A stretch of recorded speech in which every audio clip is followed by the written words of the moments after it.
Nous nous intéressons à l'industrie du papier. Il n'y a pas d'informations particulières à vous donner, donc on va tout de suite passer la parole à Monsieur Grassin qui va nous faire l'introduction de cette séance. Bonjour à tous. Donc, en introduction, je vais simplement rappeler de quoi on parle quand on parle d'industrie du papier. Plus exactement, il s'agit d'industrie de la pâte, du papier et du carton. Donc les grandes familles, ce sont effectivement les secteurs de préparation de la pâte, qui est qui est la matière première effectivement pour faire du papier. On reviendra plus en détail tout à l'heure. Les grandes familles, les papiers de communication, journal, magazine, l'impression-écriture, donc qui vous est familière, tout ce qui est photocopie, livre, l'emballage.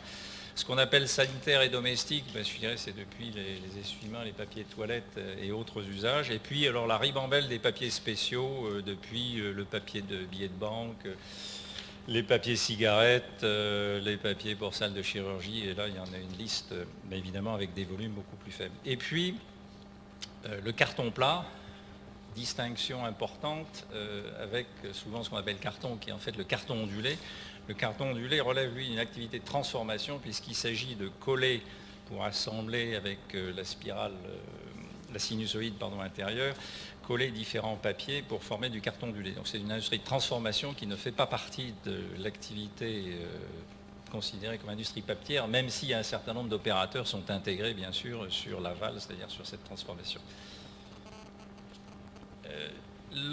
Quelques rappels essentiels sur de quoi est constitué le papier. Bon, c'est à partir de fibres de cellulose. Et par quel miracle ces petites fibres qui font fraction de millimètre à quelques millimètres arrivent à avoir une tenue entre elles.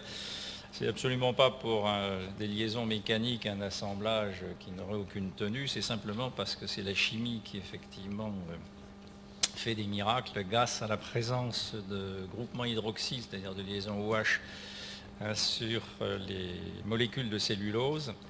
Et la présence d'eau est indispensable pour assurer la force de cohésion chimique et donc donner ses caractéristiques mécaniques à la feuille de papier. Donc si on enlevait toute l'eau, on aurait un superbe tas de fibres, mais absolument plus de papier. Donc c'est ça qu'il faut retenir, ce n'est pas du tout des phénomènes mécaniques, mais c'est une force de liaison chimique qui assure cette cohérence et cette tenue du papier. Rapidement, c'est une interrogation, un petit peu un challenge. Quelle différence entre la machine de Louis-Nicolas Robert, je rappelle que la feuille de papier a été élaborée à la main en trempant une formette dans une cuve contenant de la fibre de cellulose pendant des siècles, jusqu'à ce que Louis-Nicolas Robert dépose un brevet en 1799 pour fabriquer du papier en continu. On a célébré le bicentenaire d'ailleurs au Palais de la Découverte où vous voyez là tout en haut le prototype de machine de Louis-Nicolas Robert était exposé. Donc quelle différence, simplement un petit challenge entre ça et puis une machine moderne. Donc vous voyez ici une machine... Voilà ce que ça produit, une machine moderne, donc 10-11 mètres de large, jusqu'à 2000 mètres minutes, alors que Louis-Nicolas Robert, avec sa machine, sortait un ruban de 10 à 15 mètres de long, ce qui était déjà considérable, à quelques mètres minutes et sur même pas un mètre de large. D'après vous, quelle différence il y en a? Aucune. Aucune. Pourquoi? Pour une simple, au niveau bien sûr du process fondamental, à savoir que on partait et on part toujours de 99,5% d'eau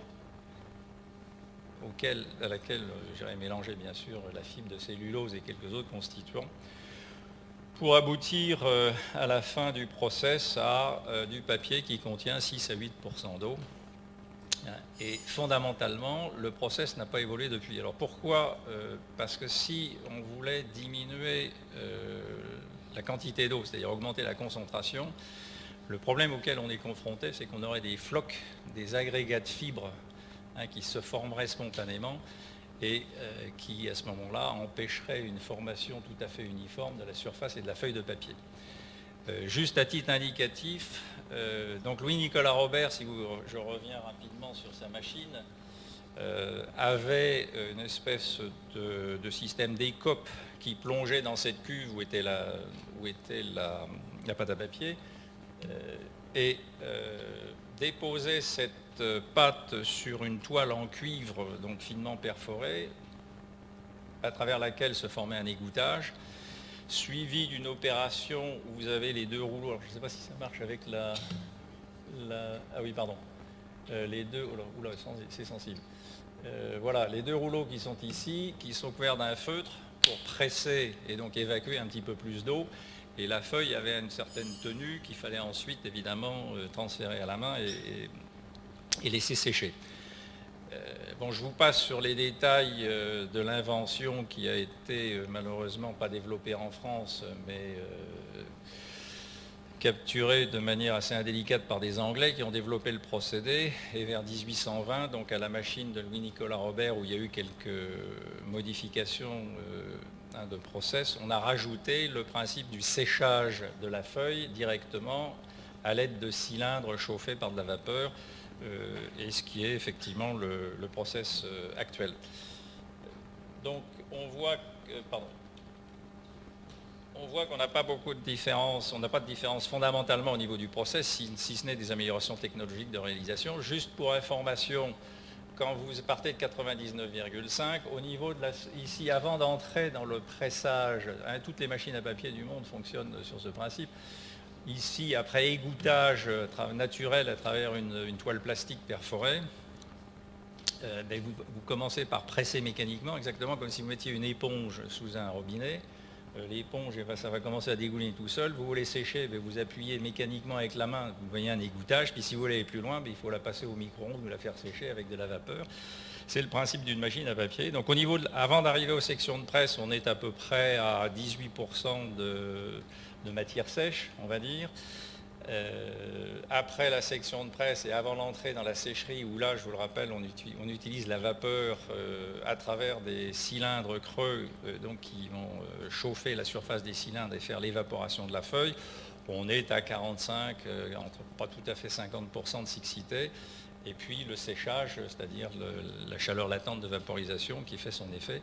Ce qui explique d'ailleurs que 50% de l'énergie dans une machine à papier est consommée au niveau de cette sécherie. D'où l'importance d'arriver le plus sec possible à l'entrée de la sécherie et essayer de minimiser les consommations d'énergie. Et c'est un grand défi auquel sont confrontés tous les papiers. Un rappel, la cellulose. Donc, quelle matière première pendant des siècles, donc des décennies, ça a été essentiellement les chiffons. Et puis, le bois, en fait, est apparu vers 1846. Où effectivement c'est un Allemand, Henri Folzer, qui a inventé un système. Pourquoi ça s'est effacé là ? Ah pardon. Qui a inventé un processus de défibreur mécanique, donc avec des meules râpant effectivement le bois, ce qui conservait une quantité de lignine qui donnait un phénomène de jaunissement effectivement du papier au cours du temps.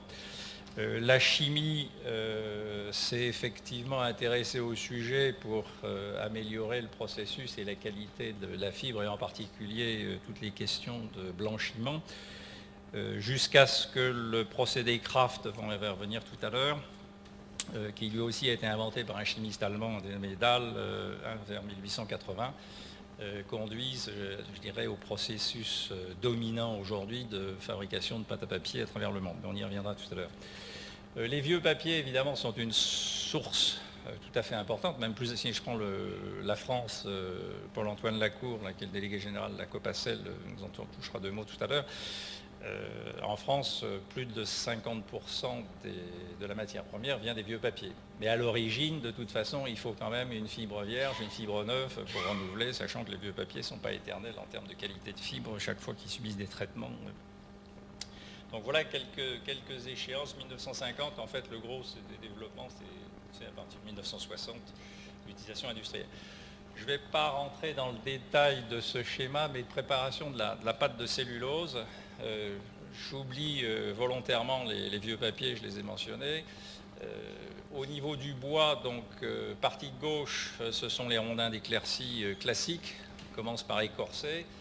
À gauche, vous avez toute la filière de ce qu'on appelle les pâtes mécaniques, hein, depuis le défibrage avec des meules jusqu'à des processus plus élaborés où on commence effectivement après à utiliser la matière première sous forme de copeaux qu'on peut chauffer pour ramollir la lignine et faciliter la séparation des fibres. C'est ce qu'on appelle les procédés de pâte thermomécanique. Typiquement, pâte mécanique, thermomécanique, c'est utilisé pour le papier magazine en général. Enfin, c'est le principal domaine d'utilisation. Et puis, si on va sur la partie droite, là, on travaille uniquement à partir de copeaux, hein, venant soit de déchets de scierie, soit des rondins qu'on a effectivement découpés en copeaux.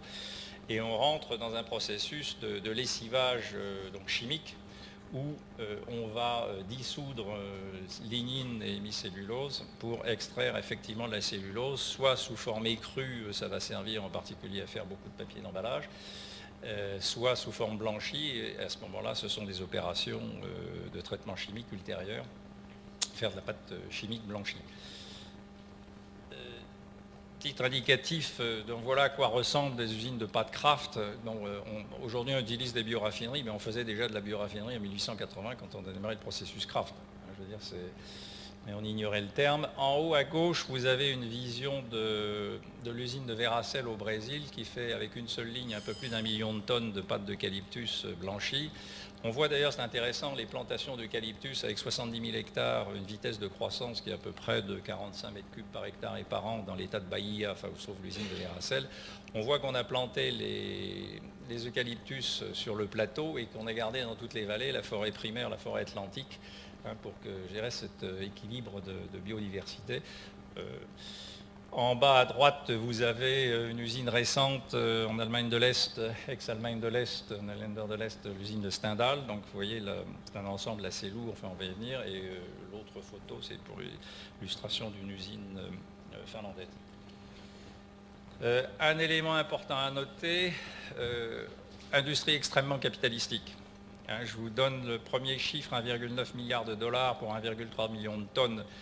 C'est le budget pour l'usine Tesla-West qui est en cours de démarrage en Uruguay à base d'eucalyptus, ce qui veut dire à peu près 1100 à 1200 euros par tonne de pâte chimique blanchie. Une machine à papier, là c'est un exemple encore assez récent, 450 millions d'euros, donc là c'est juste la machine à papier, pour une capacité de 420 000 tonnes pour faire du papier satiné, c'est ce qui est Télé 7 jours, enfin vous voyez ce type de papier. Même chose, on est dans les ordres de grandeur de 1000 à 1100 euros la tonne, c'est-à-dire qu'on investit 2 euros pour 1 euro de chiffre d'affaires, extrêmement capitalistique. À une époque, je n'ai pas les chiffres pour la sidérurgie, mais c'était même supérieur à ce qu'on trouvait en sidérurgie. Et encore, quand je vous parle de machine à papier, c'est juste la machine, c'est-à-dire c'est pas tout son environnement avec les unités de production d'énergie, le traitement des eaux et tout ce qu'il y a autour. Donc si on voulait faire une usine, là le premier chiffre, l'usine de pâte Kraft, c'est l'usine complète. On est dans un greenfield, donc là il y a tout. Dans le deuxième cas, il y a juste une machine qui vient s'implanter sur un site existant. Tout ça, et donc tout ceci, bien sûr, a des conséquences sur la structure de l'industrie.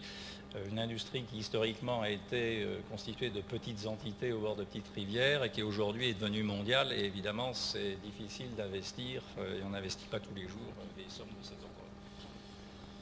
Ça veut dire quoi? Alors ça veut dire que quand on regarde ce que les papetiers ont fait, les pâteux, ils ont passé leur temps à extraire de la cellulose parce que la demande de papier était tellement croissante que c'était la source principale, mais que les autres constituants, on ne s'en est pas beaucoup préoccupé, puis entre autres parce que dans le procédé Kraft, dans le but de régénérer en particulier les composés chimiques soude et sulfure de sodium qui servent à la cuisson, on brûle les autres constituants et donc une usine de Kraft bien gérée et bien conçue est excédentaire sur le plan énergétique, tant sur le plan pour produire de la vapeur, évidemment en turbine, on fait de l'électricité, donc on est excédentaire sur le plan énergétique, mais on n'a pas du tout cherché, sauf dans très rares exceptions et sur des petites quantités, et c'est une des opportunités bien sûr dont nous parlera Philippe Gaudron, et sur un plan recherche-innovation Gilles Lénon un peu plus tard. En fait, il y a des tas d'opportunités au-delà de la cellulose sur les autres constituants et a fortiori si on va à l'échelle macro et nano, les interlocuteurs suivants vous en parleront. Donc, un des messages forts, c'est que les usines de pâtes, et on en a un certain nombre en France, infrastructures industrielles ayant toute la logistique et l'organisation depuis la collecte, le traitement du bois, etc., peuvent devenir des piliers de la bioraffinerie. C'est ce qu'on avait défendu dans le rapport PIPAM, d'ailleurs, il y a combien maintenant, 2 ou 3 ans, qui avait été commandité par le ministère de l'Agriculture, le ministère de l'Industrie, en disant il y a une réelle opportunité. Il y a des tas de travaux de recherche qui sont en cours. Il y a déjà quelques réalisations, soit en France, soit de par le monde. Vous allez voir ça tout à l'heure. Donc voilà ce que je voulais vous dire en préambule, et je suggère que maintenant Paul-Antoine Lacour, donc délégué général de Copacel, nous donne un petit peu la vision de la structure de l'industrie au niveau national, mondial. Bien, mesdames, messieurs, bonjour. J'ai le plaisir maintenant de poursuivre avec un panorama de l'industrie papetière. Alors, je reprendrai certaines notions qui ont été proposées par Jérôme Grassin en les complétant sur certains points et en commençant dans un premier temps par bien insister sur la diversité des produits. Pourquoi ? Parce qu'on verra que la diversité des produits est très structurante en termes de diversité des marchés. Et lorsqu'on parle de papier, on a parfois à tort l'image unique du papier graphique, celui qu'on a dans les mains, parce que c'est l'usage le plus fréquent, mais il y a de nombreuses autres applications. On parlera ensuite de la boucle matière, parce qu'on est aujourd'hui dans un cadre d'une réflexion sur la bioéconomie et l'économie circulaire qui lui est rattachée. Et les questions de boucle sont extrêmement importantes. Et on terminera par quelques considérations économiques.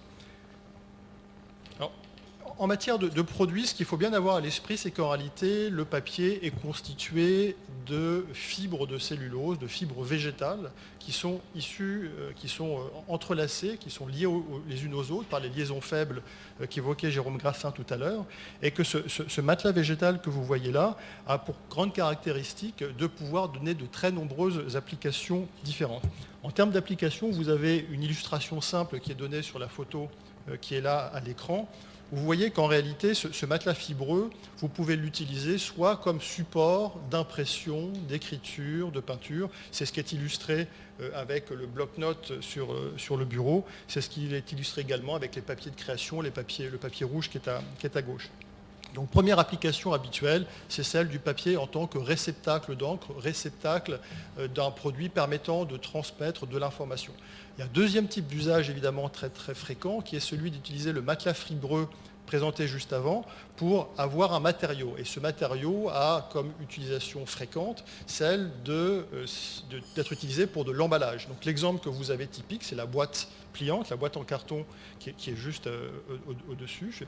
Et puis l'autre exemple très typique d'application, c'est tout ce qui est application sous forme de produits d'hygiène, où là, ce qui est recherché dans la fibre que l'on a vu là, c'est non pas la capacité de constituer un matériau rigide, c'est la capacité d'absorber des liquides. Alors évidemment, ces différentes fonctions peuvent être combinées, puisque sur un emballage, vous avez bien évidemment également des informations de nature graphique qui sont imposées. Donc 3 grandes familles de produits, déclinées en termes d'exemple de manière très, très classique sous forme de papier graphique, comme vous l'avez là, sous forme de produits d'emballage, que ce soit la boîte pliante, la caisse carton, le sac, tout ce qui est emballage souple. Et puis, dans le domaine des papiers spéciaux, bien évidemment, un exemple typique, le papier fiduciaire, qui n'est pas forcément nécessairement constitué à partir de bois, mais majoritairement, cependant, à partir de fibres végétales. Autre exemple de papiers spéciaux, tout ce qui est filtre, tout ce qui est papier décor, les applications par exemple également en termes de papier abrasif. Donc, vous voyez une multitude d'applications qu'on n'a pas forcément toujours à l'esprit. De même dans le domaine de l'hygiène, les grands domaines également d'utilisation de la cellulose, c'est évidemment tout ce qui est couche bébé, couche pour incontinence, hygiène féminine. Vous voyez une grande multitude d'applications. Donc ces produits, on les retrouve ici dans la colonne de droite qui illustre les différents types d'usages, et on a là la vision schématique de la manière dont l'industrie papetière s'insère dans son écosystème industriel, avec une partie qui est liée à l'approvisionnement en fibres vierges, ce que l'on a vu sur la première diapo, et puis tout ce qui est à partir de fibres recyclées, et les consommables, l'énergie qui est un élément également important. Alors, la boucle matière maintenant, donc comment s'inscrit la production de ce biomatériau qui est le papier?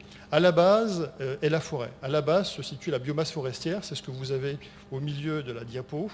Donc cette biomasse forestière permet d'avoir les rondins, les bois d'éclaircie, les cimes, les bois provenant de taillis éventuellement, qui est après utilisé pour produire de la pâte de cellulose.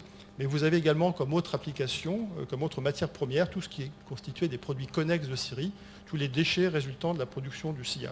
Donc on produit de la pâte de cellulose, après on produit du papier sur les machines qui vous ont été montrées, on les transforme. La transformation, c'est par exemple la fabrication des caisses pliantes que j'ai évoquées précédemment. Ces biens sont consommés par des distributeurs, sont récupérés, recyclés et peuvent après être réinjectés dans une boucle matière. Donc vous voyez qu'on a deux boucles qui s'intriquent, une boucle générale carbone et une sous-boucle liée à la récupération et à la valorisation des papiers usagés. Et en fin de vie, que deviennent les fibres? Parce qu'une fibre ne peut pas se recycler de manière éternelle. À chaque boucle de recyclage, elle se fragmente un petit peu. Et lorsqu'elle n'est plus apte au recyclage, elle devient ce qu'on appelle une boue papetière, c'est-à-dire une matière organique qui typiquement peut être utilisée en épandage. C'est le point 9 ici sur cette diapo. Et cette matière organique, donc ce carbone organique, soit est directement utilisé par les végétaux pour la production de biomasse, par exemple lors de la photosynthèse, soit est utilisé en termes d'amendement et donc peut constituer un élément nutritif pour le sol. Vous voyez une boucle assez complexe et très, très intéressante. Alors, quelques photos pour être plus parlant dans les exemples. Donc le bois forestier qui arrive là sous forme de rondin, vous voyez ici un camion qui arrive avec derrière un tambour écorceur. Même idée avec cette fois-ci l'apport de produits connexes de scierie que j'évoquais, la deuxième source. Pour la France, on est 30% de produits connexes de scierie et 70% de rondins forestiers. Le tout étant mélangé parce que les caractéristiques des fibres sont différentes. La fibre, comme vous l'avez bien compris, c'est l'unité élémentaire, c'est la brique qui permet de constituer le papier. Et selon les longueurs, selon la masse linéique, selon ses caractéristiques, elles permettent de donner tel ou tel type de papier. Typiquement, lorsque vous avez du résineux, vous avez des fibres longues, donc c'est plutôt la résistance qui est recherchée. Donc on l'utilise majoritairement pour produire de l'emballage. Lorsque vous avez des fibres courtes provenant de feuillus, c'est un élément favorable pour produire cette fois-ci des papiers graphiques. Et donc l'art du papier, c'est bien de mélanger ces différents types de fibres. Une essence a une caractéristique de fibre qui permet de produire tel ou tel type de papier combiné à d'autres types d'essence. Donc après, il y a toute une alchimie savante au niveau ici du parc agrumes et du parc à bois qui permet après de fabriquer la pâte de cellulose, donc notamment dans la grande tour que vous avez là, c'est là une unité de pâte chimique, il y a différents types de procédés.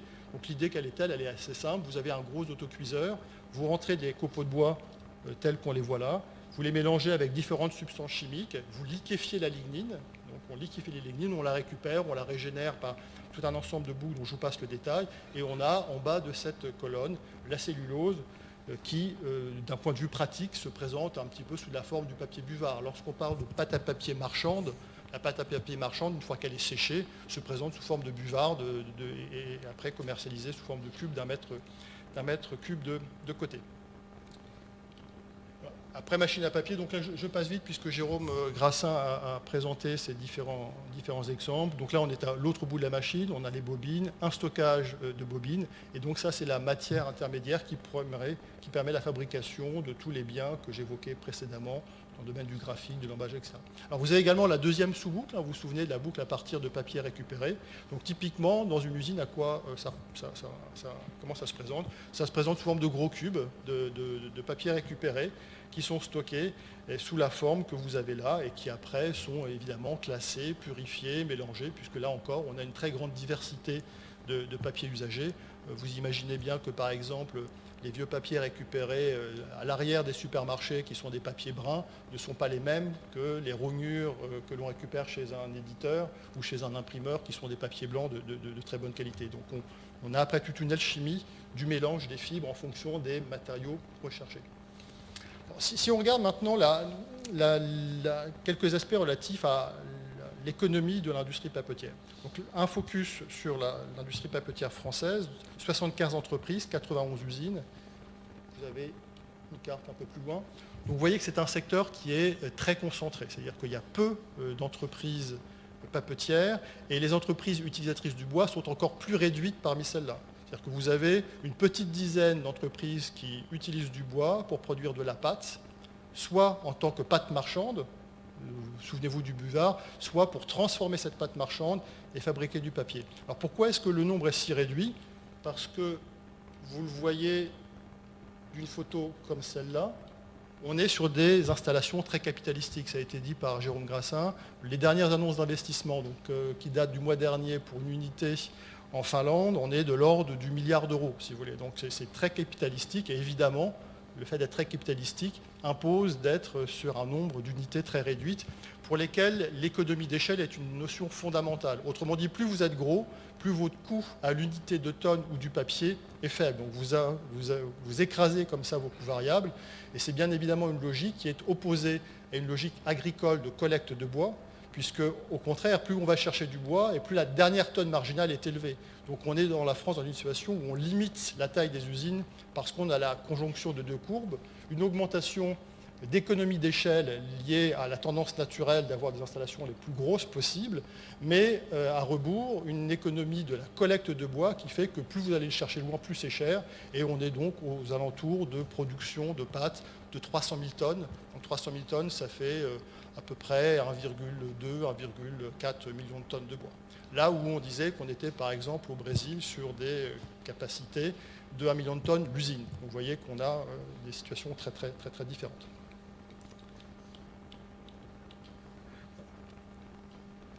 En matière de panorama mondial, donc la France se classe au 5e producteur européen pour les papiers et cartons. Pour la pâte, ce n'est pas très différent. Et au 13e producteur mondial, après quelques grands mastodontes que sont la Chine, les États-Unis. En Europe, le principal produit pour le papier, c'est l'Allemagne. Et du côté de la pâte, ce sont les Nordiques, Finlande et Suède. Donc vous voyez une position médiane dans le concert européen. En matière de fibres, comme on l'a évoqué, la pâte à papier représente 34% et les papiers cartons récupérés représentent plus de 52%, avec une tendance croissante, mais qui trouve un équilibre naturel lié au fait que, là encore, aller chercher des papiers, ça coûte cher, donc il y a un équilibre qu'on doit trouver, et tous les papiers et cartons ne sont évidemment pas aptes à refaire des papiers cartons. Donc là encore, on a une tendance croissante, mais un équilibre qui se trouvera et une nécessité toujours d'utiliser de la fibre vierge liée au phénomène d'usure, entre guillemets, de la fibre vierge que j'évoquais précédemment. Cette carte, je vous l'ai présentée. Alors après, en matière d'évolution des marchés, on est en France et également en Europe dans un schéma de réduction de la consommation. Donc on l'entend largement. Cela dit, à l'échelle mondiale, la consommation de papier et carton et de pâte continue à accroître. Mais dans les pays de l'OCDE, dans les pays développés, la tendance que l'on constate est à une régression de la consommation. Alors après, il faut fortement nuancer ce schéma. Vous avez là un panorama qui est donné pour l'Europe. Donc on voit à partir des années 2000 une inflexion avec Lehman Brothers, avec la crise, puis le rebond, mais malgré tout une tendance à l'érosion de la consommation.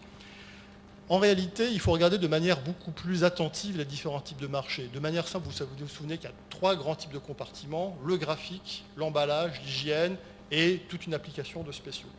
C'est essentiellement les applications de nature graphique qui reculent. C'est-à-dire que c'est vrai qu'on est là dans un mode de changement de consommation.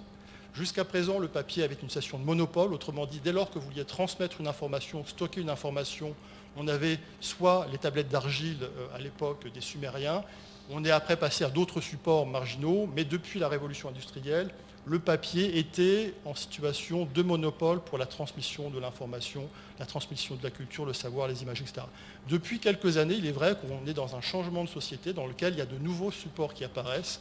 Et donc, dans les années qui viennent, vraisemblablement, on aura coexistence de différents types de supports, le papier, la tablette, la liseuse, l'ordinateur, les smartphones, tout ça coexistera. Donc mécaniquement, on passe d'une situation de monopole, qui était celle du papier pour tous les usages graphiques, à une situation de coexistence avec d'autres usages. Et vous verrez que sur ce graphique-là, la part relative des papiers graphiques a décru, alors même que la part relative des usages liés à l'emballage, à l'hygiène et aux papiers spéciaux, elle continue à croître. Et la consommation de ces autres biens continue, elle, à croître. Donc le schéma parfois alarmiste que l'on entend sur la fin de l'industrie papetière, en réalité résulte très largement d'un biais qui est de surconcentrer l'attention sur les papiers graphiques. Et vous constaterez que les fermetures qui ont eu lieu ces dernières années en France et en Europe, à part des sites qui étaient très obsolescents dans le domaine de l'emballage ou d'autres secteurs, ont majoritairement concerné le domaine des papiers graphiques.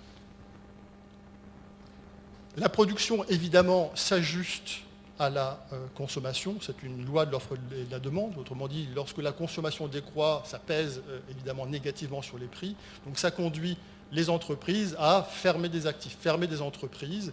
Et comme le secteur est très concentré, très capitalistique, on est majoritairement sur des entreprises qui ont une vision européenne, voire mondiale, et qui donc allouent leurs actifs en fonction, d'une part, des bassins de consommation. Donc c'est pour ça qu'on a vu, au cours de ces 10 dernières ou 15 dernières années, beaucoup d'investissements en Chine, parce que c'est là qu'a lieu la consommation.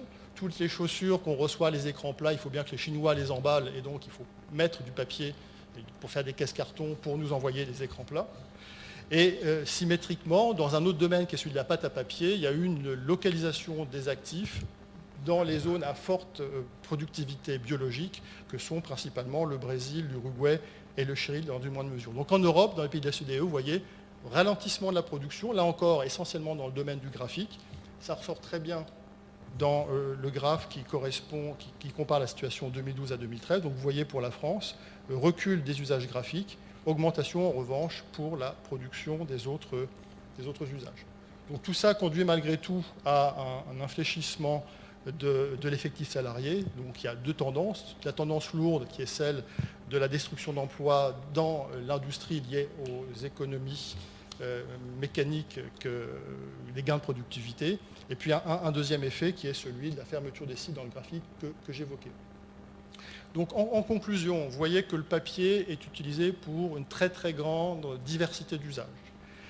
Qu'à côté des usages traditionnels qui perdureront, se pose donc la question pour les entreprises internationales de savoir quel relais de croissance va-t-on trouver. Et c'est là qu'on verra avec Gilles Lénon qu'il y a de très très grands nombres d'applications nouvelles qui sont dans les prémices. Alors pas uniquement dans les prémices, puisqu'on a déjà des applications de la pâte de cellulose à des usages non papier. Enfin, pensez à la viscose, par exemple, hein, qui a conduit à un développement considérable en substitution du coton notamment.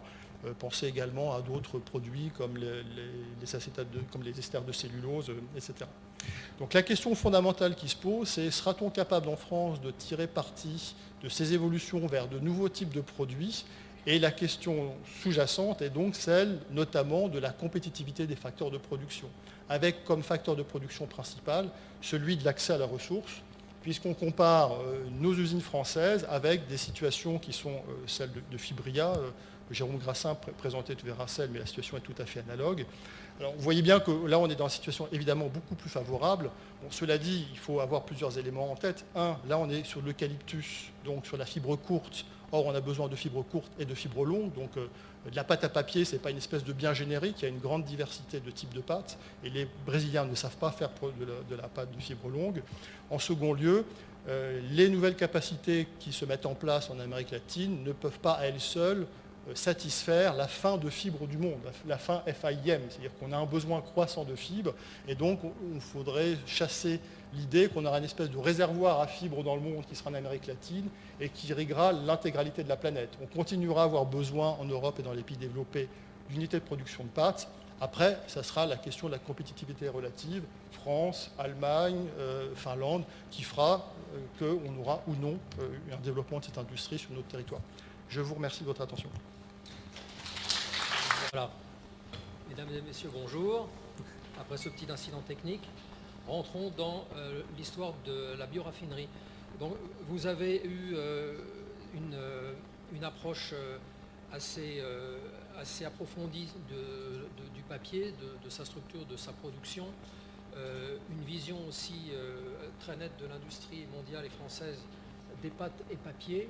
Et je vais vous parler de la problématique de l'industrie de la pâte, ou comment l'industrie de la pâte pourrait sortir de cette crise, car il s'agissait bien d'une crise papetière que M. Lacour a exposée, Cette crise a démarré environ à la fin des années 90, suite à l'explosion donc, de la bulle Internet et des investisseurs qui ont réinvesti dans le support électronique de l'information au détriment du papier. Cela a conduit notamment à une baisse de consommation du papier aux États-Unis de l'ordre de 60 à 70% et en Europe de l'ordre de 30 à 40%. Comment cette industrie pourrait s'en sortir, et notamment l'industrie de la pâte. Donc cette présentation va mettre en évidence tout d'abord le concept de bioraffinerie. Ensuite, j'exposerai quels sont les potentiels de mutation de cette industrie, notamment l'industrie de la pâte, quelques exemples industriels, les dispositifs de financement, et ensuite l'ensemble de la problématique économique, sociale, qui est liée à cette transformation possible de l'industrie. La conclusion portera notamment sur les attentes de l'industrie en matière de décision, de soutien des pouvoirs publics. Alors, une première définition qui est proposée, la bioraffinerie forestière serait l'intégration complète de la biomasse entrante et d'autres matières premières, incluant l'énergie, pour produire des fibres de bois ainsi que des produits chimiques et de l'énergie. En effet, comme nous l'avons entendu tout à l'heure, les usines de pâte sont excédentaires en énergie, mais aujourd'hui se contentent de transformer du bois en pâte à papier, donc en fibre pour l'industrie du papier.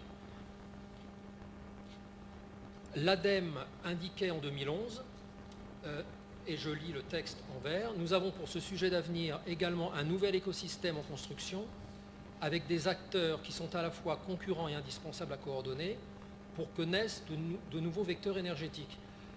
À ce stade, on s'intéresse beaucoup à l'énergie, à la production d'énergie verte, c'est-à-dire la transformation, je dirais hélas, du bois en énergie par combustion. Mais nous verrons tout à l'heure que nous allons approfondir le sujet. Première analogie avec ce qui se fait justement à partir de produits agricoles. Donc vous voyez ici un schéma simplifié. À gauche, les matières premières, donc colza, palme, soja, tournesol, betterave, canne à sucre, faisant partie de la première génération des produits biosourcés, passant par l'étape donc de bioraffinerie. Transformation de ces matières premières en gazole, par exemple, en essence ou autres coproduits. La deuxième génération de ces coproduits biosourcés fait appel comme matière première au bois ou aux parties ligneuses contenues dans les plantes annuelles. Une troisième génération qui aujourd'hui existe au niveau de l'expérimentation consiste à utiliser des algues pour produire d'autres composés. Nous allons nous intéresser plus particulièrement à la deuxième génération et à ce que l'on peut fabriquer à partir du bois. Alors, vous avez entendu tout à l'heure que le bois est constitué donc, principalement de deux constituants majeurs, la cellulose et la lignine, qui est une molécule très complexe. À partir de cette cellulose, on peut en extraire des sucres plus simples comme le glucose qui par fermentation produisent de l'éthanol ou des essences. Et à partir des celluloses entières, si l'on les conserve et que l'on les nanonise ou qu'on les micronise, on peut produire des nanocelluloses, des microcelluloses. Sur la partie ligneuse du bois, par des processus thermochimiques, nous pouvons avoir accès à des molécules très complexes qui peuvent être utilisées donc, dans la chimie fine, la pharmacie, la santé, les cosmétiques ou des hydrocarbures, donc du BTL, Biomass to Liquid, par exemple. Je rentrerai un peu plus dans le détail tout à l'heure sur ce processus. Voilà. Donc, alors, j'ai fait quelques copies de ce processus. J'en ai fait notamment une pour moi pour me servir d'anti-sèche. Je vais lister, enfin, je vais exhaustivement décrire les différentes sorties de ce processus. Donc, l'on peut produire à partir donc de bois résineux ou feuillus dans une première étape qu'on appelle étape d'extraction.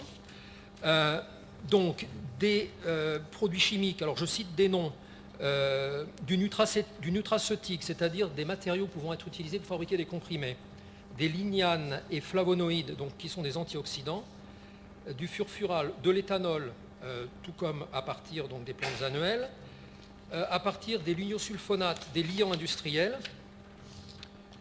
des additifs industriels à base de carboxyméthylcellulose, des fibres en l'état ou des films à partir de cellulose hydrogénée, des explosifs à partir de nitrocellulose. Ensuite, pour ce qui est donc de la parfumerie, tous les composés aromatiques que l'on extrait aujourd'hui, qu'on peut produire aujourd'hui à partir du pétrole. Alors j'en cite certains, pinol, menthanol, terpénol, camphre, etc. Ensuite, des produits pour la diététique et la pharmacie à base de pois de tall oil, notamment.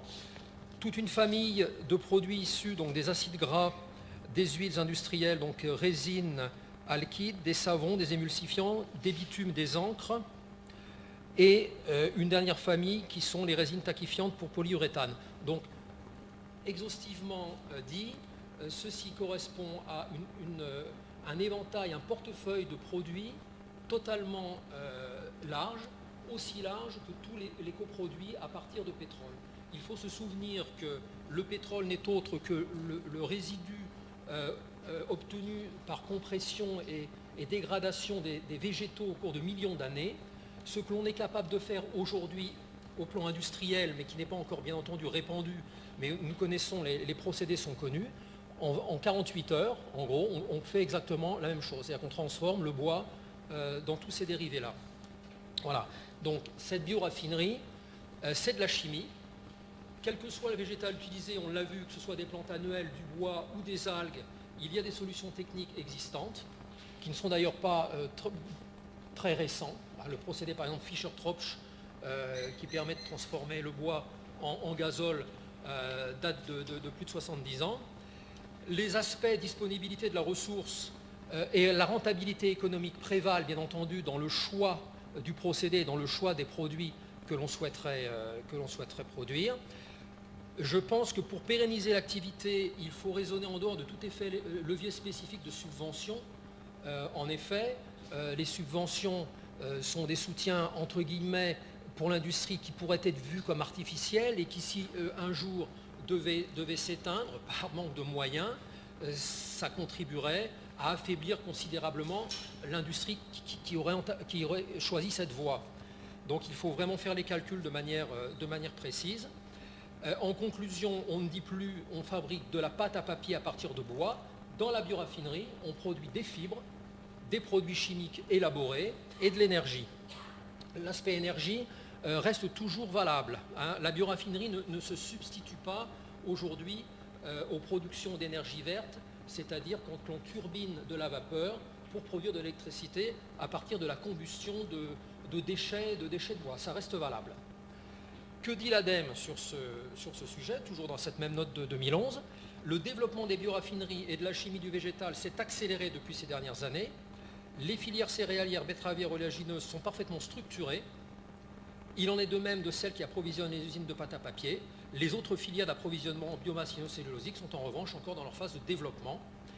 Si l'amont de ces différentes filières reste bien identifiée, chacune conservant toutes ses spécificités, les secondes transformations génèrent des molécules plateformes communes qui sont à l'origine des mêmes dérivés.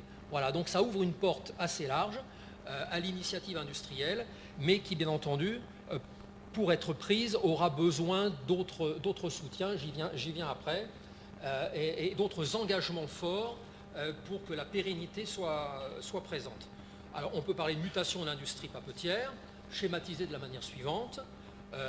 Aujourd'hui, on produit de la pâte et avec les déchets, c'est-à-dire les écorces, les bouts de rondins et les côtés de rondins, on produit de l'énergie en brûlant. Demain, de la biomasse toujours, mais avec une première phase d'extraction, on produit donc les produits que je vous ai cités tout à l'heure. Ensuite, les fibres de cellulose, les coproduits, et nous continuons à produire de l'énergie à partir des déchets. Voilà donc le trait de génie de cette bioraffinerie.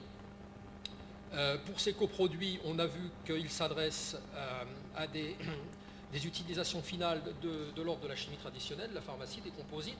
Sachez qu'en mélangeant des fibres avec des polymères, on arrive à produire donc des plaques ultra légères et aussi résistantes que les copolymères, que les composites existants aujourd'hui à base de fibres de carbone, ce qui serait bien utile pour alléger le poids des avions ou des automobiles. Et à partir de ces mêmes fibres, on peut produire aussi des celluloses spéciales. On mentionnait tout à l'heure la viscose, mais on peut aussi pulvériser la cellulose. Elle peut rentrer dans la composition de nombre de matériaux. Et bien entendu, les fameuses nanocelluloses, donc, dont les propriétés sont particulières. Alors, rentrons un peu plus en profondeur dans la structure d'une usine de pâte aujourd'hui. Qu'est-ce que c'est? Un investissement lourd, on l'a vu tout à l'heure, bien évidemment. Une quantité de bois assez importante pour produire la pâte, puisqu'on prend un coefficient de 4 à 5 entre la pâte blanchie et le besoin en bois. L'intégration est nécessaire dans la filière bois local. Bien évidemment, comme mentionné tout à l'heure, plus on s'éloigne de l'usine de traitement, plus les coûts de transport vont gréver finalement le résultat économique. Les savoir-faire inclus dans cette industrie sont des savoir-faire liés à la connaissance de la fibre, de la chimie et du bois. La qualité des produits, hélas, reste standard. Je n'ai pas précisé tout à l'heure que le marché de la pâte à papier est un marché qui s'évalue en dollars. Aujourd'hui, avec l'extrême faiblesse du dollar, la majorité, peut-être pas toutes, mais la majorité des usines produisant de la pâte en Europe sont déficitaires. Et ça, c'est un gros problème. Il faut trouver une solution à ce problème-là. Les débouchés aval dépendent aussi du marché des papiers cartons qui eux-mêmes sont en baisse forte en Europe et vont continuer de l'être. Les coûts de fonctionnement sont élevés. Ça reste une industrie finalement de main-d'œuvre. Il y a beaucoup d'opérateurs, d'ingénieurs dans les usines de pâte. Et les taxes et coûts environnementaux divers sont très élevés aussi. Bien. Conclusion, aujourd'hui, seules 8 usines, dont 5 intégrées, subsistent en France en production de pâte vierge. En production de pâte vierge. Et la concurrence des pays émergents, nous avons cité tout à l'heure l'Amérique latine, mais il y a aussi bien sûr l'Asie, avec l'Indonésie en tête, bientôt la Chine, la Thaïlande, qui sont une zone aussi tropicale où le bois pousse très rapidement. Et donc, voilà, très forte concurrence. Alors, qu'est-ce qu'une bioraffinerie maintenant? Par analogie, par comparaison. Donc, en noir, ce qui est important, ce qui est spécifique. En gris, j'ai laissé ce qui était valable par rapport à l'usine de pâte. Bon, un gros investissement en modification, mais qui n'est pas du même ordre de grandeur comparativement à la construction d'une usine neuve. On peut aussi utiliser les souches et les écorces, alors qu'on ne le fait pas dans la papeterie classique. Donc, encore une fois, les souches et les écorces, d'où on peut extraire ces fameuses molécules. L'intégration est toujours nécessaire, évidemment. Les savoir-faire incluent en plus une chimie organique, une connaissance en chimie organique poussée. Donc on va relever le niveau, en quelque sorte, des connaissances de l'entreprise. Donc des opérateurs vont devenir des ingénieurs dans la bioraffinerie. La valeur ajoutée des produits est bien plus élevée. Le marché des coproduits, évidemment, on va trouver des clients européens, donc ce sera en euros. Donc on va rééquilibrer la balance économique. Pour ce qui est des coûts de fonctionnement, ils vont d'autant plus baisser que le chiffre d'affaires va pouvoir augmenter et donc ainsi redistribuer les coûts fixes. En conclusion, on va avoir affaire à des niveaux de rentabilité 3 à 5 fois plus élevés que dans l'industrie traditionnelle. Voici un exemple existant en France. Il y a aujourd'hui une usine qui a trouvé sa voie vers de la pâte à usage textile, qui est dans le sud-ouest. Voilà, donc je vous passe les détails de ce procédé. Elle a réalisé cette mutation il y a environ 10 ans. Les principaux acteurs européens aujourd'hui notables sont les suivants. Vous voyez que donc les chiffres d'affaires sont assez importants pour la première entreprise qui est active en pâte spéciale, en extrait de lignine, en chimie fine. Au Canada, la deuxième ligne, nous voyons aussi une entreprise dont la part dans le chiffre d'affaires est un peu plus modeste, et ainsi de suite. Nous voyons un gros projet qui pourrait avoir lieu en France pour la production de biocarburants à partir de bois. On parle d'1 milliard d'euros. Bon, se fera-t-il ou pas? Ça reste bien entendu soumis à la décision du conseil d'administration de l'entreprise. Mais sur cette liste que j'ai montrée, je veux dire, cette liste est exhaustive. Donc aujourd'hui, il y a moins de 10 gros papetiers qui s'intéressent à la bioraffinerie. Il y a pourtant des dispositifs existants alors, pour financer de la recherche et du semi-industriel, je dirais, bien entendu pas pour subventionner des investissements lourds. Donc vous voyez ici les dispositifs Horizon 2020, donc dispositifs européens, le FEI, le FEDER, le FUI et l'ADEME qui peut soutenir aussi. Les dispositifs sont bien connus. Aller vers la bioraffinerie est évidemment une démarche de projet et j'insisterai spécifiquement sur deux choses. Identifier la gamme de produits économiquement intéressante et s'assurer que les matières premières sont disponibles. Voilà. Pour que le business plan soit profitable. Un élément important est que quand on transforme du bois, c'est beaucoup plus cher, vous le voyez sur la gauche, que quand on transforme des plantes annuelles, parce que tout simplement, il faut plus d'énergie, qu'elle soit thermique ou mécanique, pour accéder à la fibre ou à la molécule, car le bois est quand même un matériau beaucoup plus dense.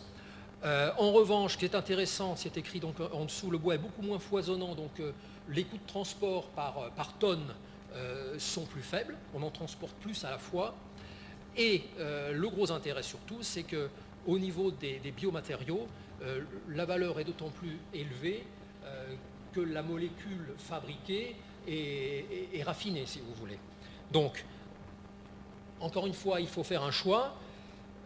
Ici, un graphique indiquant, et ça on pourrait s'y attendre, il n'y a pas de miracle non plus, que si on veut produire des produits à haute valeur ajoutée, on va s'adresser à des marchés faibles, des marchés où les quantités de vente seront faibles.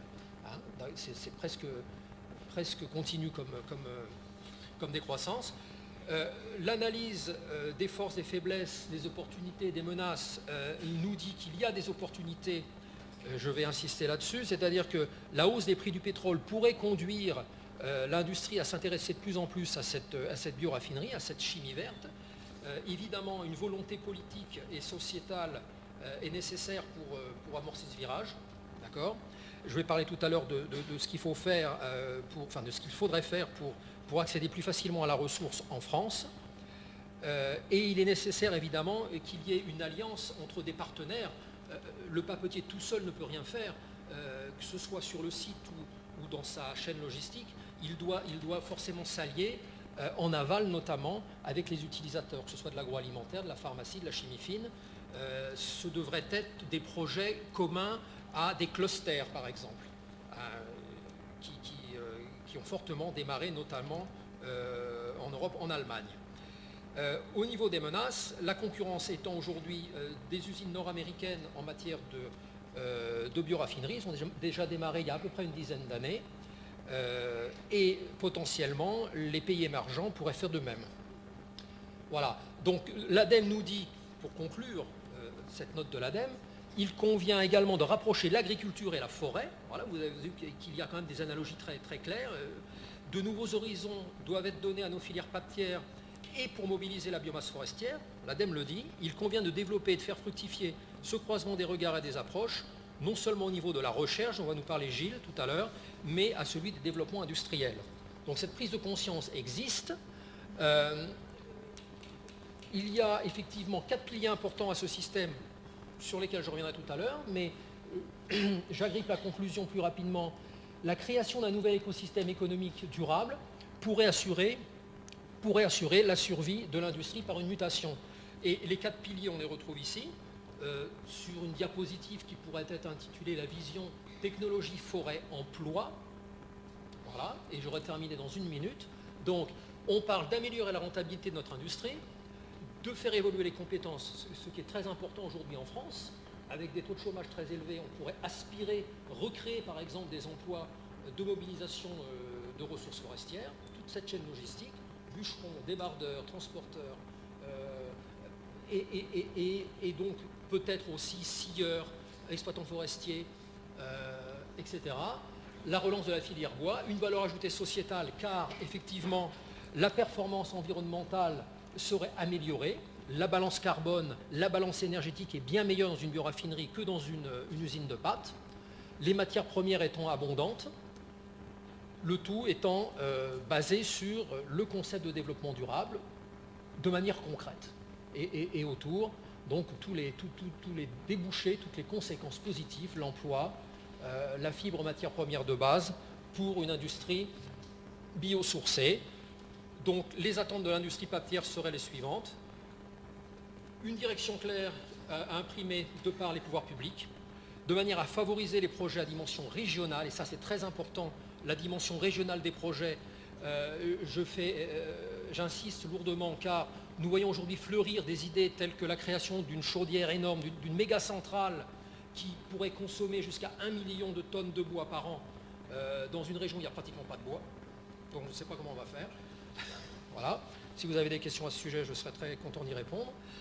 Encourager les industriels de toute taille à investir et s'allier en partenariat. Relancer avec détermination l'activité de la filière et pourquoi pas lancer un grand emprunt pour financer la mise en place de ce nouvel écosystème. Très bien. Merci. Merci, monsieur. Monsieur le Président, Mesdames, Mesdemoiselles, Messieurs, donc comme on l'a dit depuis presque une heure, faire du papier ou du moins aussi du carton, c'est tout l'art de savoir utiliser ces fibres aussi précieusement extraites du bois. Alors, de quoi parle-t-on? Du bois, c'est un composite, oui, mais c'est surtout des polymères naturels qu'il compose. Tout d'abord la lignine, ce ciment cellulaire, ces chaînes de sucre qui font la cellulose et de la fibre et les hémicelluloses. La cellulose est un sucre, un polymère de glucose. C'est le principal constituant des végétaux et en particulier de la paroi de leurs cellules. Et à ce titre, c'est aussi le principal constituant du bois. Les quantités synthétisées par les végétaux estimées à plusieurs, entre 50 et 100 milliards de tonnes par an, ce qui est considérable. Les hémicelluloses, quant à elles, sont également des polymères. Contrairement à la cellulose, c'est un polymère branché avec différents types de sucres. Par opposition à la cellulose, l'hémicellulose ne contient pas que des glucosanhydrides. Elles peuvent être riches de xylose, de mannose, de galactose, de rhamnose, d'arabinose. L'hémicellulose est faite majoritairement de dépentose et parfois de petites quantités d'ose. Le xylose est toujours l'ose le plus représenté. La lignine, quant à elle, n'est pas du tout une fraction saccharidique comme les deux autres polymères, mais elle est structurée et c'est une structure plutôt phénolique. Alors, la recherche papière a longtemps été guidée par cette question. Quelle fibre pour quel usage? Alors, ce qu'il faut bien voir, c'est que le polymère de cellulose est constitué d'une longue chaîne de molécules de glucose reliées les unes par les autres par des liaisons glucositiques. Et la réunion de plusieurs de ces macromolécules linéaires parallèles forme des fibrilles ou micelles dont la cohésion est assurée uniquement par des liaisons hydrogènes qui s'établissent entre ces macromolécules. Et cela grâce à des groupements qu'on appelle les hydroxyles. Donc la réunion de ces fibrilles constitue les fibres sous la forme sous laquelle se présente la cellulose dans le bois. Et donc l'aspect de ces fibres va varier avec la plante, sa maturité, et ces celluloses vont être en mélange. Mélange que l'on classe ordinairement en pectocellulose dès qu'on a une association de cellulose et de pectine comme dans le lin, le chanvre ou le bambou, ou de lignocellulose, c'est pour cela qu'on parle souvent de lignocellulose quand la cellulose est associée à la lignine comme dans le bois, dans le jute ou la paille des céréales. Donc la première question, c'est de pouvoir distinguer ces fibres et on a différentes catégories de fibres suivant les différentes essences. Les résineux, avec des fibres qui font 2 à 4 mm pour le pin, l'épicéa, des fibres de feuillus qui font autour de 1 mm, et ces fibres ont une structure variable selon les espèces. les résineux typiquement, la fibre a à la fois un rôle de soutien et de conduction, tandis que pour le feuillu, la fibre a seulement un rôle de soutien, ce sont les vaisseaux qui ont un rôle de conduction. Donc la composition de ces fibres est éminemment variable. On peut retenir simplement qu'elle est majoritairement de la cellulose, 25% serait de la lignine et 25% sous forme d'hémicellulose. Donc c'est un mélange chimique et à laquelle il faut ajouter des variations dimensionnelles qui sont propres aux fibres de printemps ou aux fibres d'automne. La différence se joue essentiellement sur le diamètre, entre des fibres de résineux de printemps qui font entre 60 et 80 microns de diamètre et celles d'automne qui font entre 30 et 50 microns. La différence va être significative d'un point de vue papier. Et la paroi également de ces fibres va être différente, puisque sur des fibres de printemps, on a une paroi très fine, entre 2 et 4 microns, et sur les fibres d'automne, on a des parois beaucoup plus épaisses, de 6 à 8 microns. Ce qui est vrai pour le résineux est également vrai pour le feuillu. Alors, en fait, toute l'histoire du papier repose sur l'art d'utiliser la bonne fibre pour la bonne propriété. Et comme le disait Paul-Antoine tout à l'heure, dans les 4 grandes familles de papier, on distingue pour les papiers à usage emballage et conditionnement un certain nombre de besoins, notamment de résistance mécanique. Donc ça va nous guider plutôt vers des fibres longues pour avoir de la cohésion mécanique. Pour les papiers à usage graphique, on va chercher à avoir un rendu d'impression meilleur, donc on va chercher à avoir un papier de plus en plus fermé en termes de porosité, donc des fibres plutôt courtes, pour avoir une structure la moins poreuse possible, à laquelle il faudra ajouter nécessairement des charges minérales pour avoir un bon état de surface et une bonne opacité. Sinon on aurait du papier buvard. Pour les papiers à usage sanitaire et domestique, la propriété première qu'on cherche, c'est l'absorption ou la résistance temporaire à l'état humide. Et là, on va privilégier plutôt des fibres courtes qui apportent également de la douceur. Alors pour les papiers spéciaux, là, tous les cas de figure existent, suivant qu'on cherche à faire du papier calque, du billet de banque ou un papier peint. Alors, comment préserver ce capital pour ses propriétés données quand on va puiser ces fibres dans notre nouvelle forêt urbaine, c'est-à-dire vos poubelles? C'est un de nos axes majeurs de recherche aujourd'hui, puisque à travers le recyclage, on n'est pas capable de marquer spécifiquement ces fibres. Donc, ça nous a guidés vers une autre façon de gérer le mix de fibres dans les usines qui utilisent des approvisionnements en papier recyclé. Et tout l'art a été de repenser les technologies de classage et de séparation de ces fines et ces fibres pour arriver à séparer des fibres d'automne qui apportent de la rigidité, des fibres de printemps, pour structurer différemment la feuille et lui donner des propriétés améliorées. Et cette feuille de papier que vous avez ici en coupe a été repensée dans sa 3e dimension, c'est-à-dire son épaisseur. Donc on a un travail de restructuration de la feuille sous la forme d'un millefeuille, ce qu'on appelle la stratification. On essaye de réorganiser la matière pour pouvoir lui donner des propriétés améliorées. Et ça a permis des améliorations considérables en termes d'efficacité énergétique, moins 20% d'économie d'énergie, 20% d'économie d'énergie pour fabriquer, produire ce type de feuilles, 20% de gain en matière et une réduction des coûts de production de l'ordre de 10%. Alors, si je rentre un peu plus dans le détail de cette nouvelle façon de concevoir la feuille, vous avez ici un schéma avec nos étapes de fractionnement qui nous conduisent à plusieurs fractions de fibres qu'on pourrait appeler fibres d'automne, fibres de printemps, des fines et des charges. Et l'idée, c'est à travers ces mélanges, les réorganiser pour structurer différemment la matière. Vous avez toutes les combinaisons possibles ici.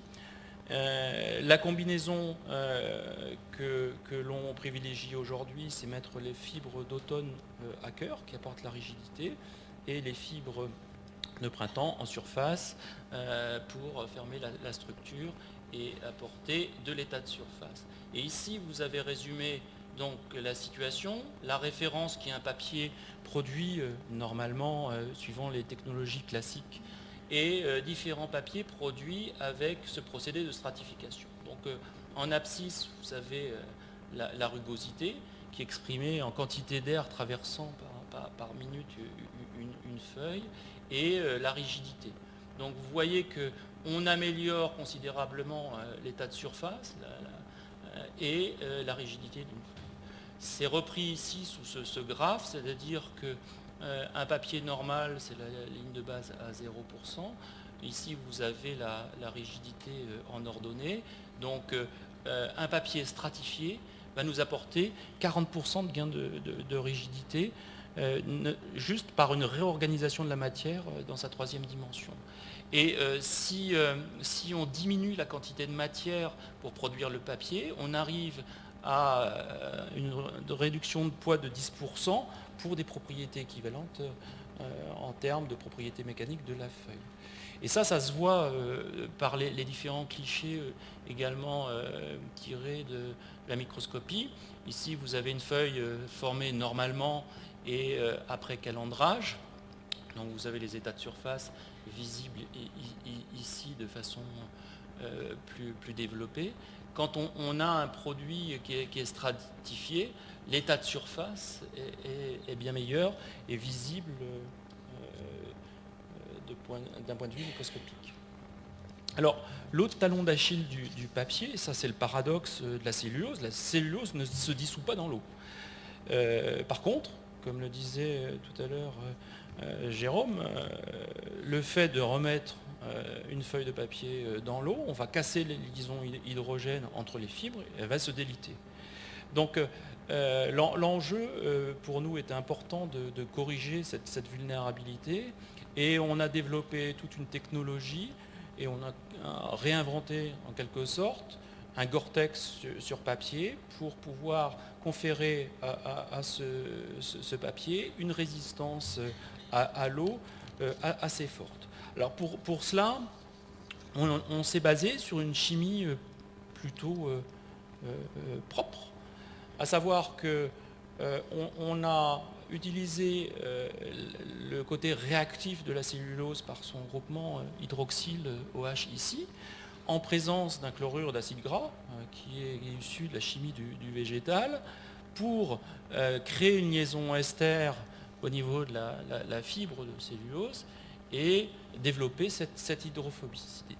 Alors la particularité de ce principe, vous avez ici illustré sur un papier absorbant, il reste respirant et néanmoins l'eau ne pénètre pas et reste sous forme d'une goutte concentrée. Alors, ce qu'il faut bien avoir en tête, c'est que c'est un procédé qu'on considère comme clean, des clean tech, puisqu'on va déposer une très faible quantité de réactifs à la surface du papier. Juste pour vous fixer les idées, c'est 10 gouttes par mètre carré. Donc ça fait 0,5 g par mètre carré. C'est par le chauffage de ce réactif que l'on va augmenter la concentration dans la phase vapeur de ce réactif et qu'on va avoir une propagation de cette réaction par diffusion à travers le mat fibreux et la réaction va se développer. Et donc on va pouvoir, suivant les temps de contact, développer une résistance à l'eau plus ou moins prononcée sur les différentes couches du papier. Quand on le regarde de façon... quand on le regarde au microscope, on n'a pas de modification de la structure poreuse du papier. C'est bien le greffage moléculaire qui va changer le caractère hydrophobe de ces fibres. Alors, ça c'est la recherche dans laquelle sont inscrits nos programmes depuis moins d'une dizaine d'années. Les évolutions qui nous tirent également, c'est celle des moyens d'impression. Puisque le papier, sa destination, c'est la communication, comme on l'a souligné. Et donc les techniques d'impression vont aussi avoir des conséquences sur le niveau d'exigence en état de surface, en rugosité et en aptitude à l'impression, et vont nous imposer des évolutions majeures dans la façon de concevoir ces papiers, et notamment les propriétés barrières. Donc on a aujourd'hui des technologies d'impression, notamment les technologies tonnerre qui arrivent à leurs limites de développement, mais on assiste à une évolution majeure dans le domaine du jet d'encre. On fait de l'impression maintenant grand format jet d'encre ou des impressions grande vitesse. Et pour rester dans cette course, le support doit nécessairement évoluer.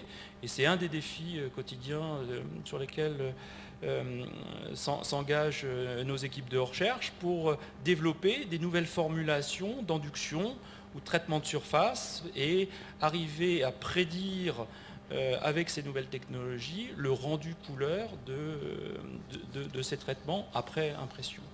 Alors, de l'impression à l'électronique imprimée, il n'y a qu'un pas pour développer de nouvelles propriétés d'usage au papier carton. Et l'idée, c'est que ce papier devienne interactif avec son environnement et s'intègre parfaitement dans une communication multimédia.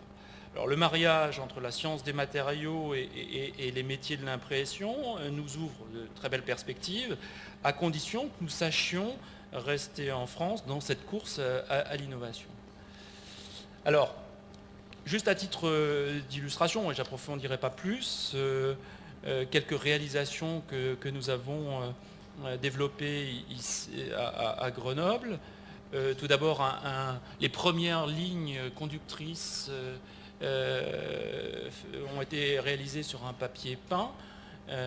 Grâce à ces lignes conductrices, on a dessiné des capacités d'un point de vue électronique du terme qui nous ont permis de rendre ce papier, lui donner des propriétés électromagnétiques. Et donc on en a fait un papier filtre aux ondes Wi-Fi et GSM, donc pour créer des zones de tranquillité électromagnétique ou optimiser le fonctionnement des dispositifs d'émission d'ondes Wi-Fi. On a, sur le même principe d'impression, réussi à développer des tags RFID avec une puce intégrée à bas coût, c'est-à-dire qu'un tag RFID qui vaut 50 centimes, le mettre sur un paquet de pâtes à 1 euro, ça n'a pas de sens. Arriver à imprimer en majeure partie ce tag RFID et descendre à quelques centimes pour ce type d'application fait sens. Et on va bien plus loin, puisqu'aujourd'hui, on travaille des solutions sans puce silicium, et donc c'est ce qu'on appelle le RFID sans puce à bas coût. Quand on va encore plus loin dans notre logique, on a un projet européen qui s'appelle Apple. L'idée, c'est de développer des étiquettes intelligentes qui contiennent et la fonction écran, et la fonction capteur, et la fonction source d'énergie. Donc on a des premiers prototypes qui sont sortis avec des premiers détecteurs, notamment de gaz, imprimés sur papier. Tout ça pour aboutir à des fonctions intelligentes que l'on pourrait traduire dans les emballages et développer une interactivité entre le consommateur et le produit emballé. Alors, vous me direz, la cellulose dans tout ça, tous ces développements nous imposent d'aller encore plus loin pour lever un certain nombre de freins au développement de ces technologies qui sont contraintes par la rugosité de surface. Donc c'est comment faire de cette faiblesse qu'est le papier avec une rugosité qui est apparente, qui est plus élevée que celle du plastique, une force en structurant la feuille sur cette troisième dimension. Alors, tout d'abord, le premier axe, c'est de revenir à ce qu'est la fibre. La fibre n'est autre qu'un enchevêtrement de microfibrilles Ces microfibrilles sont un mélange de cellulose amorphe, donc c'est une disposition désordonnée de molécules avec des zones très structurées et cristallines. Et quand on arrive à extraire de ces fibres ces sous-éléments, ces microfibrilles ou nanofibrilles, on en arrive à avoir des éléments à des échelles inférieures qui ont des propriétés à améliorer. Donc l'idée, c'est de réutiliser ces arrangements pour produire non plus des papiers comme on avait l'habitude de les concevoir, mais plutôt des films de microfibrilles. Si vous avez ici deux diapositives, ici c'est un papier à base de fibres lignocellulosiques, et ici c'est un film de cellulose produit avec ces microfibrilles ou nanofibrilles. Donc on voit qu'au niveau de la structure, on a une structure comparable, mais à des échelles différentes. Ici on est à 500 microns et ici à 100 nanomètres. Donc l'ouverture vers de nouveaux produits est possible. On travaille la transparence et on développe des nouvelles propriétés barrières avec des propriétés largement améliorées. Ici, vous avez à titre d'exemple un des premiers films que nous avons produits à Grenoble à partir de ces microfibrilles. Donc les applications de ces microfibrilles sont nombreuses. Des papiers barrières, des produits de haute technicité pour faire des enveloppes pour des batteries, des LED organiques. On peut également les utiliser en vectorisation pour des médicaments, pour développer des écrans, bien évidemment, remplacer des fibres de verre ou transporter des molécules antimicrobiennes ou antibactériennes dans différents contextes. Donc les résultats sont prometteurs pour différentes sortes de fibres. Compte tenu de la diversité des fibres, on a une diversité de microfibrilles potentielles et donc une diversité de propriétés. On est passé du stade du laboratoire à l'échelle pilote ces dernières années. L'échelle industrielle est pour bientôt, on l'espère. Les gains de propriété par rapport au coût de production restent à encore démontrer. Le coût de production est surtout déterminé par le besoin énergétique et c'est l'enjeu majeur pour sortir ces microfibrilles de la fibre. Le schéma de production, imaginez, c'est de concevoir des unités satellites autour de machines à papier, et ça pour des investissements autour des équipements existants. Alors, la recherche fondamentale va encore plus loin, puisque dans notre institut Carnot Polynath, avec le CNRS et en particulier le CERMAV, on travaille d'autres recherches, d'autres axes de développement pour organiser la matière à toutes les échelles et notamment à l'échelle nano. Et un des axes majeurs pour nous, c'est ce qu'on appelle l'auto-assemblage ou la copolymérisation, c'est-à-dire on mélange un polymère de nature biosourcée, comme des xyloglucanes, avec un polymère pétrosourcé, comme des styrènes. Et ce qu'on a observé, c'est qu'il y avait un auto-arrangement de la matière à des échelles qu'on n'avait jamais connues. Avec un polymère pétrosourcé, on ne sait pas descendre en dessous de 25 nanomètres. Avec cette nouvelle approche, cette chimie pensée autrement, on arrive à des motifs de l'ordre de 5 nanomètres. Donc ces motifs peuvent être très très variés. On arrive également à orienter notre chimie pour structurer les motifs de la matière. Et donc les applications derrière sont très très variées, notamment dans le domaine de l'électronique.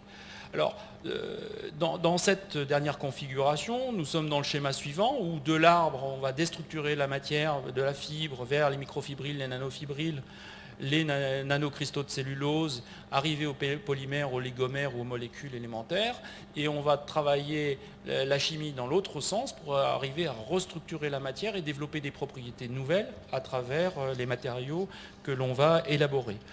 Un des axes intéressants est celui-ci, c'est reconstruire une fibre par des technologies qui sont en développement, notamment l'électrospinning. L'électrospinning, c'est appliquer un champ électrique sur un polymère chargé et construire un fil ou des sphères. On peut faire également des particules de la même manière pour des propriétés améliorées. Et si on mélange cette approche avec l'approche de la copolymérisation, on arrive à nano-organiser la matière, on en arrive à concevoir des fils nano-organisés à cœur qui ont des propriétés conductrices particulières et qui nous ouvrent des développements assez prometteurs dans le domaine de l'électronique, et on n'est pas très loin des développements de la mémoire flash par des matériaux biosourcés. Alors, tous ces matériaux font que on a des fibres avec des nouvelles fonctions, on développe des nouvelles structures sur des bases de gel, de mousse et de film, on apporte des propriétés barrières fonctionnelles, on travaille sur la transparence, sur l'organisation sous forme de fils ou de microfilaments. On en arrive même jusqu'à faire des charges hybrides, minérales et organiques, pour le papier de demain. Et l'aboutissement, c'est ce que vous avez ici. C'est un projet européen que nous portons qui s'appelle Green Nanofilm, où l'idée, c'est que le papier est un complexe dans lequel on aura fonctionnalisé toutes les couches pour développer des propriétés conductrices. Et le premier démonstrateur que l'on fait de façon continue, c'est de faire des panneaux photovoltaïques ou des feuilles photovoltaïques organisées. Alors, pour conclure, cette démarche, elle s'inscrit peut-être dans une démarche biomimétique. Sur le bois, on a travaillé la ténacité. Quand on regarde le rôle des hémicelluloses dans la betterave, on voit que la plasticité ou l'autocicatrisation est une des propriétés intéressantes de développer. Quand on regarde chez le moustique ou son dard, c'est bien les orientations de la chitine qui va donner ses propriétés de dureté, comme chez certains scarabées, l'orientation de la chitine va donner des propriétés d'iridescence. Donc notre objectif, c'est de s'inspirer de ces organisations fonctionnelles des structures naturelles et de développer une approche bottom-up pour développer les matériaux de demain, tirés par des spécificités des matériaux naturels qui sont légèreté, chiralité, etc. Donc, bon, je vais peut-être passer sur ce schéma et je vais en conclure avec 7 diapositives. Alors nous sommes loin d'avoir découvert tous les savoir-faire de notre nature, et le dernier développement qui nous mobilise aujourd'hui, ce sont les DES, les Deep Eutectic Solvents. Ce sont des solvants qui sont produits par la plante pour résister à des périodes de sécheresse ou de gel. La plante est capable de solubiliser en interne des constituants qui lui sont propres et pour lesquels elle peut développer sa survie. Alors c'est une chimie complètement nouvelle, pas vraiment, mais qu'on découvre, qui est complexe, néanmoins qui est très puissante, puisque ce sont que des composés naturels en mélange. Donc vous prenez 2 solides, le bois d'un côté et ces solvants naturels qui sont sous forme solide, et on va abaisser le point de fusion et on en arrive à température ambiante à solubiliser les constituants du bois. Donc on a une chimie qui est plutôt propre, biodégradable, avec un solvant qui est biodégradable, miscible à l'eau, non toxique, et qui se réalise à pression et vapeur ambiante, et ce qui va faire qu'on va pouvoir reconcevoir le concept de bioraffinerie que présentait Philippe dans le futur, et sortir des molécules sans modification chimique du bois, et ça présente des intérêts assez prometteurs en termes de valorisation dans tous les secteurs que Philippe a évoqués, la cosmétique, la pharma ou la médecine et bien d'autres domaines, et notamment celui des matériaux. Merci de votre attention. Voilà. Simplement, alors c'est une question, mais qui en fait comporte 3 parties. La première partie, c'est quel est le pourcentage de notre production de bois qui est utilisé pour la fabrication du papier. La seconde partie, c'est quel est le nombre d'emplois qu'il y a dans la filière papier. Et troisième point, quel est le bilan import-export au plan financier de la production de papier.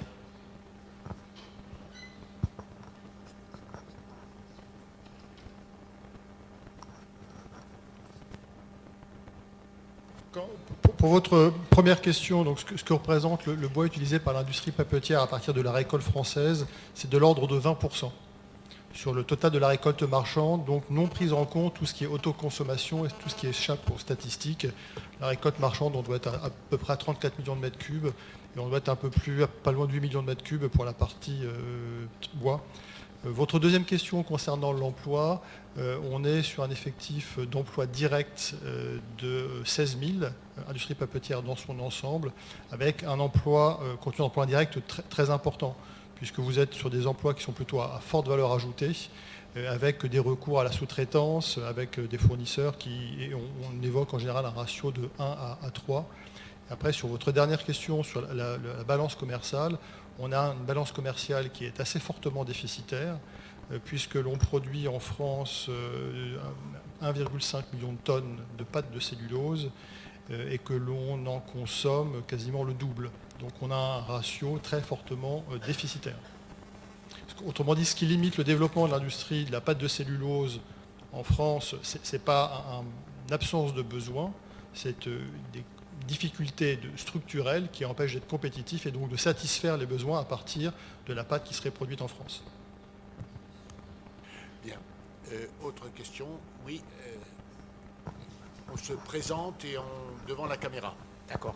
Bonjour, Arthur Hilaker, anciennement à l'Agence française pour la maîtrise de l'énergie, où je suivais la filière bois, et notamment j'avais beaucoup de contacts avec le centre technique du papier. On avait à l'époque pas mal travaillé et soutenu des opérations pour la pâte chimico-thermomécanique, et notamment la Bivis. Et depuis, j'ai un peu perdu de vue ce secteur, et je voudrais savoir où on en est, parce que vous l'avez mentionné, mais bon, tout à fait en passant, parce que c'était quand même l'espoir était qu'on puisse un peu miniaturiser les usines pour réduire les problèmes de transport. Et donc, je voulais savoir un peu où on en était, ce que ça avait donné, parce que ça peut très bien ne pas avoir eu de succès, parce qu'il y a toujours des échecs dans la recherche, mais j'aimerais savoir ça. Merci. Bon, on va peut-être prendre une ou deux autres questions avant de répondre, à moins qu'il n'y ait pas d'autres questions. Oui, Monsieur Chaunet.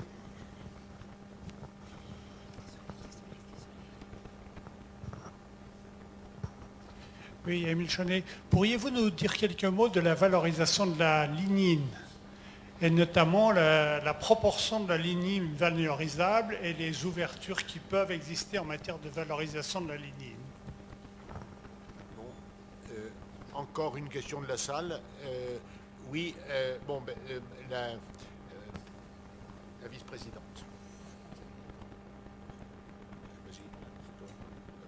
Oui, aucun des intervenants n'a évoqué le problème de la ressource en eau. J'ai eu l'impression qu'on avait quand même besoin de beaucoup d'eau pour mettre les fibres en suspension. Et je voulais savoir si on l'a récupérée, si elle était recyclée après séchage. Alors, on va faire un tour de réponse.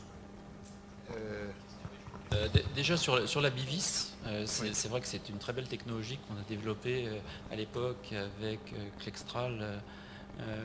Malheureusement, ça n'a pas été dans le sens de l'histoire. C'est-à-dire que, comme le disait tout à l'heure Philippe, les industries de production de pâtes ont été vers plutôt une course à la taille de production. Donc le concept de mini-mills qu'aujourd'hui on est en train de redécouvrir ne s'est pas développé. Et peut-être qu'à travers l'approche DES que je vous ai présentée, on va revenir à des solutions plus proches des territoires, avec une valorisation dans un rayon d'une papeterie plus court, si on arrive à produire de façon plus simple la pâte à papier, avec des technologies qui ne nécessitent pas forcément de l'énergie, pas forcément des investissements importants en termes de procédés. Moi j'ai encore l'espoir de continuer ces développements autour des procédés Bivis, puisque c'est de l'extrusion réactive et on peut développer une chimie à travers la fonctionnalisation des fibres, peut-être avec ce procédé-là. Donc on l'a toujours dans nos étagères, c'est une technologie qui est très belle et qu'on souhaite redévelopper dans ce contexte d'une nouvelle chimie de la fibre. Alors, la lignine, alors là je ne suis pas forcément le plus compétent pour parler de lignine. C'est un sujet qu'on travaille peu au Centre technique du papier. Nos homologues scandinaves, notamment le Inventia en Suède, à travailler deux orientations, une valorisation énergétique de la lignine sous forme de pellets, etc. Et une deuxième orientation qui est restée assez confidentielle au niveau des laboratoires pour faire des fils de carbone à partir de lignine. Donc sur les lignines précipitées, on a quelques actions de recherche. Pour l'instant, il n'y a pas un grand élan, même si le potentiel de la biomasse, parce que c'est quand même un volume inconséquent de matière, est intéressant, et notamment à travers ces noyaux phénoliques que l'on pourrait valoriser autrement. Mais c'est une chimie très compliquée. Déjà, on a mis beaucoup d'efforts et de temps à essayer de comprendre cette structure de la lignine. Aujourd'hui, il faudrait rentrer dans une logique de déconstruction de la lignine pour retrouver des molécules plateformes et reconstruire une nouvelle chimie. Donc certaines équipes au niveau français s'engagent dans cette voie, mais elle me semble peu prometteuse à court terme. Oui, il y a d'autres réponses là sur d'autres questions qui n'ont peut-être pas été complètement... L'eau. Alors, que dire sur l'eau? C'est vrai que pour faire une tonne de papier, il faut à peu près une centaine de mètres cubes. Mais c'est pas 100 mètres cubes qu'on rejette, qu'on prélève à la rivière et qu'on rejette à la rivière. Aujourd'hui, depuis ces 20 dernières années, on a fait des progrès considérables dans la fermeture des circuits, et on est autour de 10 mètres cubes à la tonne en moyenne, ça dépend des sortes fabriquées. Cette eau, elle tourne dans nos process, suivant une boucle, 2 boucles, 3 boucles, et on a des moyens de traitement interne pour lui redonner des propriétés physico-chimiques qui soient compatibles avec la chimie qu'on met en place pour fabriquer le papier. Donc voilà, c'est un écosystème qui est complètement fermé, avec des stations d'épuration assez performantes en termes de dégradation de la matière organique et notamment de ce qu'on appelle la DCO qui sort de nos process. Bon.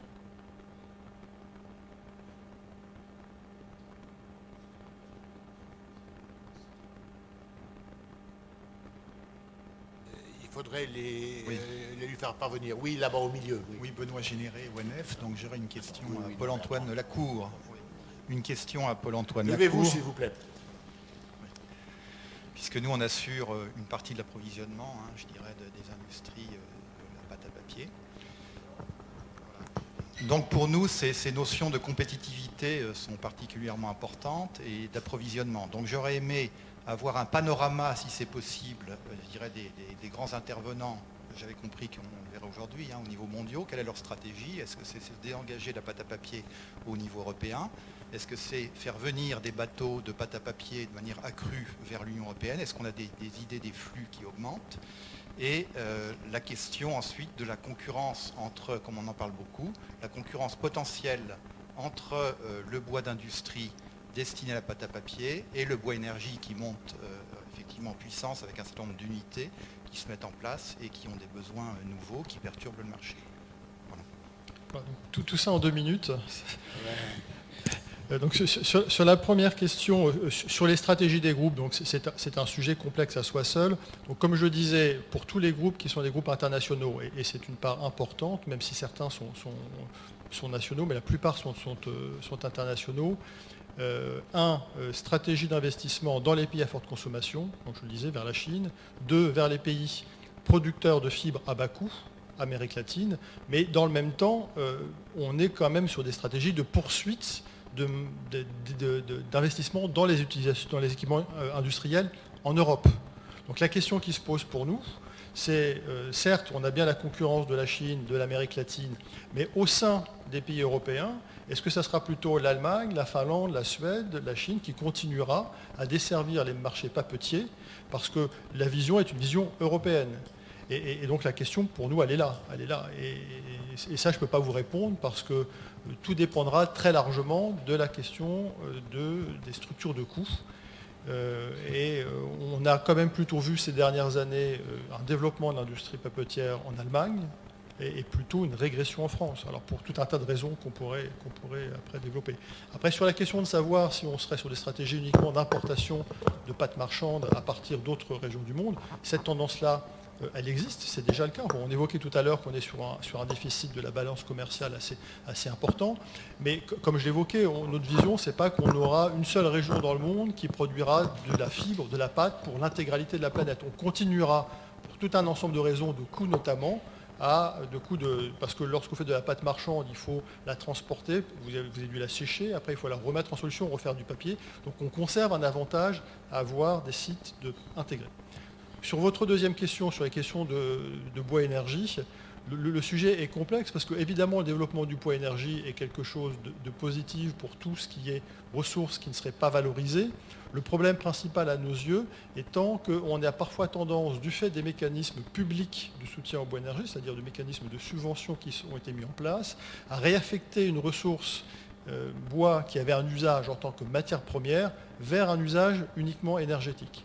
Donc oui au développement du bois énergie, simplement dans un schéma qui permettrait de manière très sélective de développer l'utilisation de jugements non valorisés et non pas vers une réaffectation de ressources qui sont déjà utilisées. Pour être très clair, si vous prenez des produits connexes de série, tous les produits connexes série sont déjà utilisés. Si vous donnez une incitation économique près d'une chaufferie parce qu'elle a un pouvoir d'achat plus important parce qu'elle a des subventions, elle aura une plus forte facilité à acheter ces connexes de scierie que ne le ferait un scieur ou un papetier. Et c'est la même chose vaut pour des bois d'éclaircie.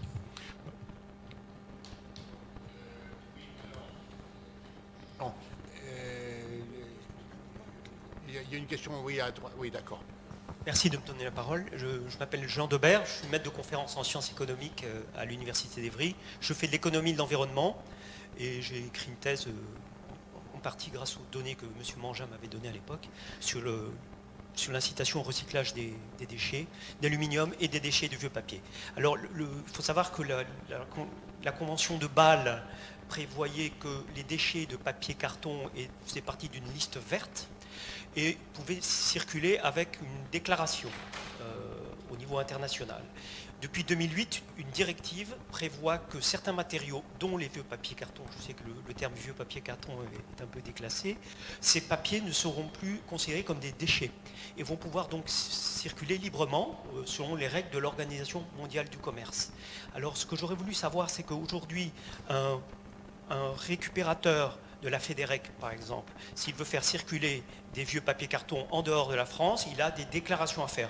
Certes, ce ne sont pas des autorisations, ce n'est pas des installations classées, mais quand même, il y a quand même des déclarations.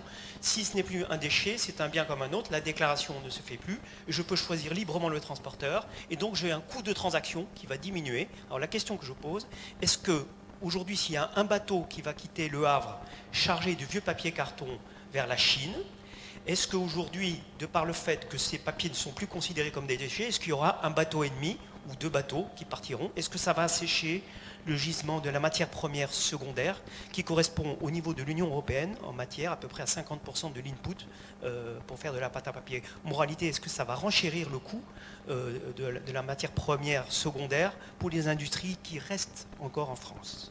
Merci. Bon, monsieur Maréchal, et puis madame, voilà. Oui, cette question se rapproche de ce dont a parlé monsieur. Je voudrais savoir si vous avez des informations à nous donner sur l'utilisation des papiers recyclés dont on parle tant. Emmanuel Bourg-Poitrinal, France Bois Industrie Entreprise. Je voudrais simplement profiter de ce que l'on aborde les questions économiques et plus politiques et rebondir également sur l'exposé de Philippe Gaudron qui appelait à une stratégie industrielle pour dire qu'il y a un récent comité stratégique de filière qui a été créé au Conseil national de l'industrie. Ça résulte d'une prise en considération de la dimension économique de la filière par le ministère de l'Industrie. Ce comité stratégique doit faire un contrat de filière qui sera fait suivant une procédure d'engagement entre les pouvoirs publics et la filière. C'est donc cette nouvelle forme finalement aujourd'hui d'orientation des politiques publiques. Il y a un groupe de travail innovation technologique et au sein de ce groupe de travail, je pense qu'un certain nombre des idées que vous avez présentées pourraient être prises en compte. Ce groupe de travail est ouvert, n'hésitez pas à prendre contact. Vous nous avez exposé la beauté de la transformation en bioraffinerie. Est-ce qu'il y a dans un horizon visible, Tarascon et Saint-Gaudens vont subir de telles mutations? Alors, messieurs les orateurs, vous répondez en fonction de vos capacités.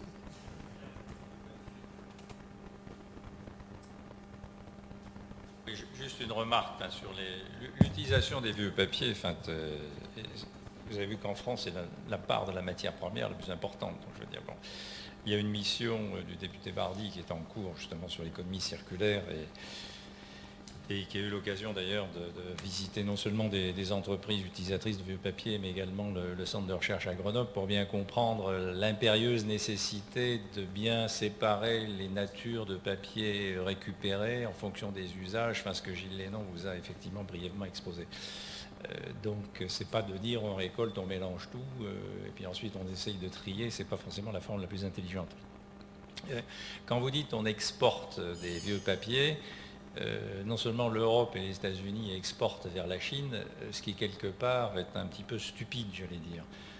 Pourquoi est-ce que la Chine en a besoin? C'est que c'est une matière première, mais dont elle ne dispose pas. D'ailleurs, elle est aussi en déficit en matière de bois.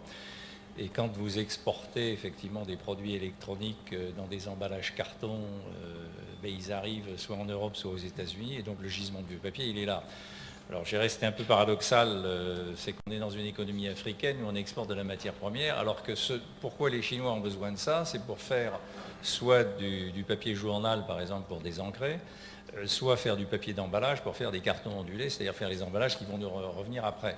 Donc on devrait, et j'allais dire, ça c'est pas uniquement franco-français, je veux dire c'est toute l'Europe et les États-Unis, on est assez stupide, alors qu'on sait fabriquer les produits en question, on exporte la matière brute au lieu d'exporter de la valeur ajoutée. Donc là, c'est une question de comportement et de prise de conscience. Peut-être qu'on peut, je dirais là, c'est une analyse personnelle, mais je pense que c'est peut-être une erreur stratégique qui remonte à il y a trentaine d'années ou 40 ans de la part des industriels du papier qui n'ont pas mesuré à l'époque l'importance qu'allait prendre le papier carton récupéré pour, j'allais dire, maîtriser, entre guillemets, du moins s'assurer d'une certaine cohérence et d'organisation de la collecte et de maîtrise de l'approvisionnement, comme ça a été fait au niveau du bois, j'allais dire. Et donc, ne pas être complètement tributaire de variations de prix anarchiques et voire spéculatives, parce qu'on utilise la Chine comme marché d'exportation. Donc là, il y a un véritable problème de stratégie, d'ailleurs, qui a été évoqué avec le député Bardy, et je crois que la prise de conscience est là. Mais c'est un problème pas uniquement franco-français, puisque l'Allemagne, à une époque, a été exportatrice de vieux papier. Aujourd'hui, ils sont importateurs de vieux papier. La France est exportatrice de vieux papier, alors qu'on pourrait en consommer davantage. Donc il y a des problèmes de stratégie industrielle derrière ça. Alors si quelqu'un, un orateur a des questions... Je vais commencer par la dernière question concernant Saint-Gaudens et Tarascon. Donc la réponse est oui. Nous travaillons actuellement sur l'appel à projet Horizon 2020 pour la transformation pour l'extraction de d'hémicellulose à partir de la phase d'imprégnation du bois. Donc le but étant de produire des sucres visant ensuite l'agroalimentaire comme filière de vente. Je vais répondre aussi ou compléter des questions. Alors, concernant pour monsieur de l'ONF, concernant l'importation de pâtes, vous avez mentionné l'importation de pâtes, mais j'ajouterais qu'aujourd'hui, la France importe du bois. On en exporte aussi, mais on en importe aussi pour l'industrie papetière, d'Espagne notamment, pas mal d'Espagne, d'Allemagne, sous forme de plaquettes, et de destinations beaucoup plus lointaines d'Amérique du Sud. Et je gagerais que si la chaudière de Gardanne est amenée à être en service, à mon avis, 70 à 80% de leur bois devra être importé, ce qui est une aberration. Autre complément de question concernant donc, la consommation de bois. Oui, effectivement, la papeterie consomme 20% du bois récolté en France, qui totalement correspond à un quart de l'accroissement biologique annuel. Donc on tape dans la ressource au niveau de un quart de l'accroissement annuel. C'est pour dire que la forêt croît en volume et que la ressource est là, bien entendu répartie majoritairement dans les forêts privées à 75%, et c'est bien ça la difficulté. Comment lever l'obstacle? Remembrement, point d'interrogation. Volonté de l'État, très certainement. Madame, vous n'avez pas posé de question, mais vous avez donné une réponse. Vous avez dit qu'il y avait donc effectivement un conseil stratégique. C'est très bien. Il serait souhaitable que le conseil stratégique puisse aboutir à des conclusions sans nécessairement obtenir le consensus à 100% de tous les participants. Donc on a besoin de leadership plus que de consensus aujourd'hui. Il faut vraiment, j'ai mis dans ma présentation, imprimer la direction. Où est-ce qu'on va? Où est-ce qu'on veut aller? Voilà. Et puis concernant le vieux papier, un complément de réponse à la question déjà bien complétée par Jérôme Grassin. Effectivement, le prix du vieux papier augmente, et pour une deuxième raison, pas seulement parce que l'Inde, la Chine sont des aspirateurs de vieux papier, mais aussi parce que la consommation de papier baissant en Europe, il y a moins de vieux papier disponibles. L'équilibre se reboucle automatiquement. Il ne faut pas l'oublier. Bien. Les orateurs ont encore quelque chose à ajouter? Non. Alors, on fait une dernière ronde de questions. Il y avait quelqu'un tout à l'heure. Oui, là-bas.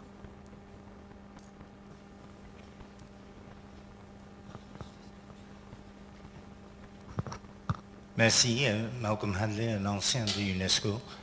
C'est un peu le sujet qui a été posé dans de différentes façons, mais toutes les questions d'exportation des grumes, des chênes et des êtres de la France vers la Chine en spécial.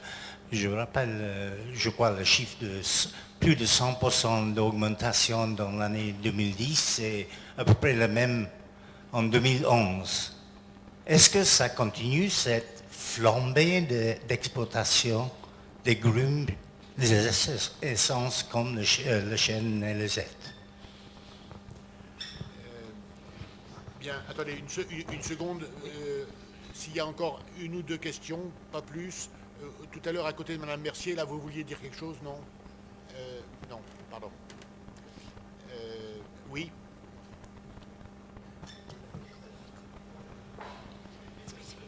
Attendez le micro, s'il vous plaît. J'ai été passionné par tout ce que nous avons appris aujourd'hui, mais je voudrais tenter, mon modeste niveau, d'essayer d'élargir un peu le problème. Ce que je constate, c'est que en France, nous avons encore pas mal de ressources. Cette ressource est-elle bien mobilisée? C'est là où on est amené à se poser beaucoup de questions, parce que je pense que la politique forestière menée en France pourrait être aujourd'hui l'objet de beaucoup d'améliorations. En effet, je crois qu'aujourd'hui, actuellement, nous ne mobilisons pas l'ensemble de l'accroissement. Je suis trop fatigué pour poursuivre cet entretien. Néanmoins, je souhaite pouvoir remettre une note écrite prochainement pour que ce problème soit déculotté par l'Académie et surtout soit repris en considération par le gouvernement. Très bien. Oui, alors effectivement, je crois que les chiffres d'exportation de grumes vers la Chine, c'était 3 millions de mètres cubes en 2012. Hêtres et chênes. Je répondrai à la question par une autre question. Où est la scierie française? On exporte de la grume parce qu'on ne l'utilise pas. Bon nombre de scieries qui font partie intégrante de la filière bois ont disparu, des exploitants forestiers, des transporteurs. Nous avons asséché, nous avons, bien entendu pas volontairement, mais nous avons subi les conséquences de la crise de la filière bois, de la crise de l'aval, qui s'est répercutée automatiquement sur l'amont. Moins de demandes, moins de réduction de la voilure au niveau de l'activité amont. Donc, et monsieur qui s'est exprimé sur la mobilisation, je crois que c'est le sujet le plus chaud aujourd'hui en France. Il faut absolument résoudre la question de la mobilisation de la forêt. Probablement plus qu'inciter les propriétaires privés à acheter pour défiscaliser, je dirais les pénaliser s'ils n'entretiennent pas leurs parcelles, comme ils le font, comme c'est fait au Canada. Voilà, bon nombre de propriétaires de petites parcelles en France ne savent même pas qu'ils possèdent de la forêt.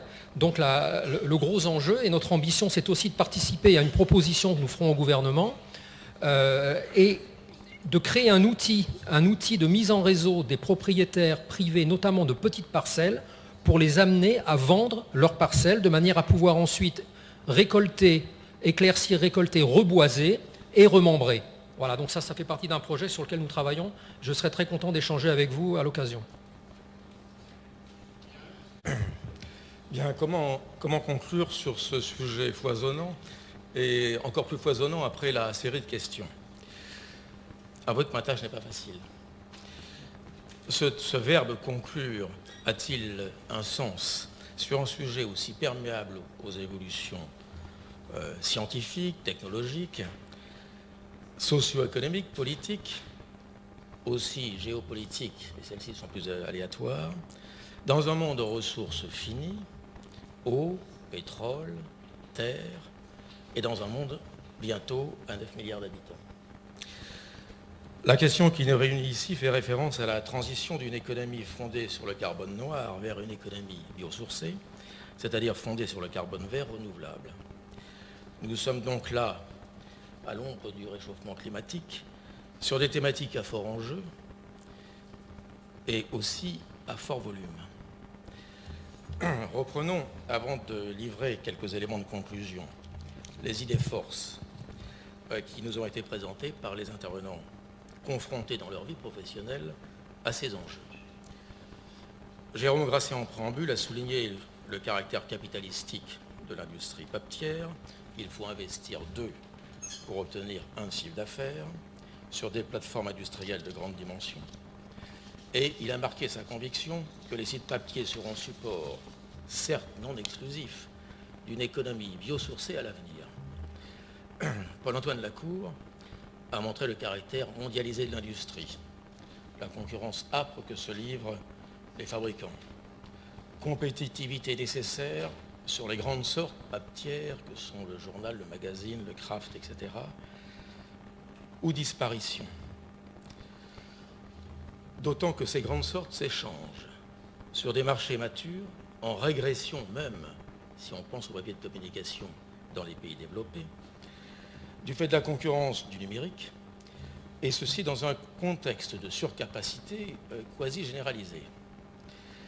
La consommation de papier à l'échelle mondiale est encore croissante, il y a de grands écarts de consommation par habitant selon les sortes géographiques, mais la tentation de s'échapper des grandes sortes, commodités souffrant d'une concurrence aiguë, au profit de produits plus différenciés, est une force motrice puissante pour conduire une partie des industriels vers d'autres finalités. Gilles Lénon a démontré combien fines et prometteuses étaient les recherches sur les lignocelluloses. Le papier est un produit biosourcé extraordinaire. Fabriqué dans des unités modernes, technologiquement très sophistiquées, à 120 km/h, sur des laises de 10 mètres, nous l'avons vu en photo, en partant de films à 3-4% de fibres dans l'eau. Et c'est à cette vitesse qu'il faut éviter les déchirures. Donc c'est un produit banal, si l'on veut, mais dont la fabrication est extraordinairement sophistiquée. Les recherches actuelles visent à l'optimiser, l'organiser, le structurer. N'oublions pas que la ressource recyclée est dominante dans la fabrication, ce qui impose des procédés extrêmement élaborés pour fractionner les fibres, on l'a vu avec l'exposé de Gilles Lénon, les stratifier, mais aussi lui conférer de nouvelles fonctionnalités, telles que l'imperméabilité par nanogreffage, l'électronique par impression d'encre conductrice, l'énergie par inclusion d'électrolytes dans sa matrice, des capteurs de choc ou de température, des capacités LED, bref, le biomatériau papier a devant lui des sources de différenciation exceptionnelles. On ne parle plus de fibres microfibrilles, de nanofibrilles, amorphes et cristallines, de whiskers de cellulose, d'imitation des solutions créées par les êtres vivants, plantes et animaux, tant vont loin dans ce secteur les investigations scientifiques aujourd'hui. Alors, sur ces avancées, cette industrie peut-elle trouver des ressorts de développement nouveaux, ceux d'une diversification des bioproduits qu'elle élabore, celle de l'élargissement de son domaine privilégié, l'économie biosourcée, les papiers sous leurs multiples déclinaisons. Philippe Gaudron a présenté des filières technologiques d'ores et déjà opérationnelles au plan industriel. Aux USA notamment, en France aussi, à Tartas, on trouve aussi des producteurs d'éther, d'ester de cellulose et de lignosulfonate aux applications multiples en tant qu'agents texturants, émulsifiants, complexants, liants, utilisés sur de nombreux marchés. Mais ce développement reste modeste, reconnaissons-le.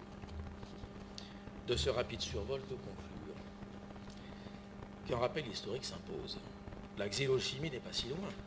Le pétrole bon marché a balayé la chimie issue du bois à partir des années 50. Mais celle-ci fournissait de multiples produits, y compris pharmaceutiques et alimentaires, à partir de procédés de liquéfaction du bois, il y a moins d'un siècle. Dès lors, conclure que les produits lignocellulosiques, profondément investigués au niveau mondial par une recherche dopée au pilote industriel, sont d'ores et déjà aptes de multiples transformations en biomatériaux et biomolécules est une évidence. Mais ce constat ne suffit pas. Il est clair que les attentes de rendement, de sobriété énergétique, de qualité des produits, de propreté des procédés et enfin de coût et de rentabilité sont des freins encore puissants à leur arrivée massive sur les marchés. Le prix du pétrole est une clé, sinon la clé, de ce développement. Élevé en période de croissance mondiale, il conforte la recherche de nouveaux gisements. Pensons au gage de schiste qui font connaître l'industrie américaine, lesquels, mis en exploitation, rétablissent des cours attractifs, limitant le recours aux sources alternatives biosourcées. Mais un jour ou l'autre, dans 10 ou 25 ans, je ne sais, qui peut contester que le prix du carbone noir conduira à rendre compétitif durablement, par opposition aux crises conjoncturelles que nous avons connues, une chimie biosourcée, peut-être même des carburants, issus des ressources lignocellulosiques forestières. Alors, je mets ici de côté les ressources annuelles agricoles, compte tenu de la thématique du jour, même si cette mise à l'écart est à l'évidence artificielle. Or, cette chimie s'appliquera, comme hier, à des composés du bois déjà pré-traités, fractionnés, qualifiés, sur des plateformes industrielles de grande dimension. Les bioraffineries papetières ont des avantages déterminants, sinon exclusifs, pour être les supports de ces évolutions, en particulier pour la fourniture de commodités, semi-produits faiblement transformés, repris par des unités chimiques spécialisées. Les avantages compétitifs sont ceux qu'on a pu évoquer, leur connaissance de la forêt, des logistiques d'approvisionnement sophistiquées, des plateformes industrielles, la maîtrise de l'énergie, des sites à fort ancrage territorial, bref. Peut-être leurs procédés d'extraction évolueront-ils sensiblement par recours à la thermochimie ou plus aléatoirement, mais c'est quand même très intéressant, à la liquéfaction enzymatique ou à la liquéfaction avec des procédés techniques dont on nous a parlé, mais ce sont là finalement des questions probablement secondaires. Parallèlement, ne l'oublions pas, le bioproduit papier connaîtra, au-delà de ses utilisations actuelles, des évolutions fonctionnelles, sophistiquées et performantes, élargissant et renouvelant la gamme des papiers spéciaux, lui conférant de nouveaux usages, lui ouvrant des marchés spécifiques, production adaptée à des unités industrielles non intégrées, dans ce cas-là, de taille moyenne et à fort degré technologique. Mais ces évolutions, au-delà du temps nécessaire au passage des résultats scientifiques au développement industriel, seront, dans un monde à 9 milliards d'habitants, profondément influencés par des évolutions sociétales, exerçant une pression sur l'agriculture, censée assurer prioritairement l'alimentation, à la production de biocarburants ou autres agrofournitures industrielles. Les débats ont déjà fait rage sur ce plan. Plaçant les forêts dans un contexte d'exigences écologiques et sociales croissantes, pour beaucoup incompatibles avec des prélèvements supplémentaires significatifs, limitant par ce double effet la disponibilité réelle des ressources lignocellulosiques potentielles, d'autant que l'accès aux ressources plus marginales est d'un coût croissant. De sorte que les différentes régions du monde tireront profit des potentialités exposées ici à des degrés divers, selon leur ambition, le consensus national sur ces questions, le dynamisme industriel et l'investissement forestier. Ma dernière conclusion sera pour regretter que la France, sur ce seul dernier point, se prépare mal à ce futur lignocellulosique pourtant si certain. Le cri d'alarme des professionnels de la forêt lancé cette semaine, des professionnels de la forêt lancé cette année me paraît justifié. Comment admettre le ralentissement drastique des investissements forestiers depuis 20 ans, des plantations notamment, le vieillissement de la forêt, la mobilisation poussive et coûteuse de ces ressources. Rappelons-nous que les industriels sont pragmatiques, ils s'installeront là où les coûts seront compétitifs dans la durée, et dans ce type d'activité, le coût rendu usine des approvisionnements est déterminant. J'ajouterai que si la filière est considérée comme une filière stratégique, peut-être est-ce un point de départ qui me permet de conclure sur une note plus positive que je ne l'avais prévu initialement. Voilà, merci de votre attention.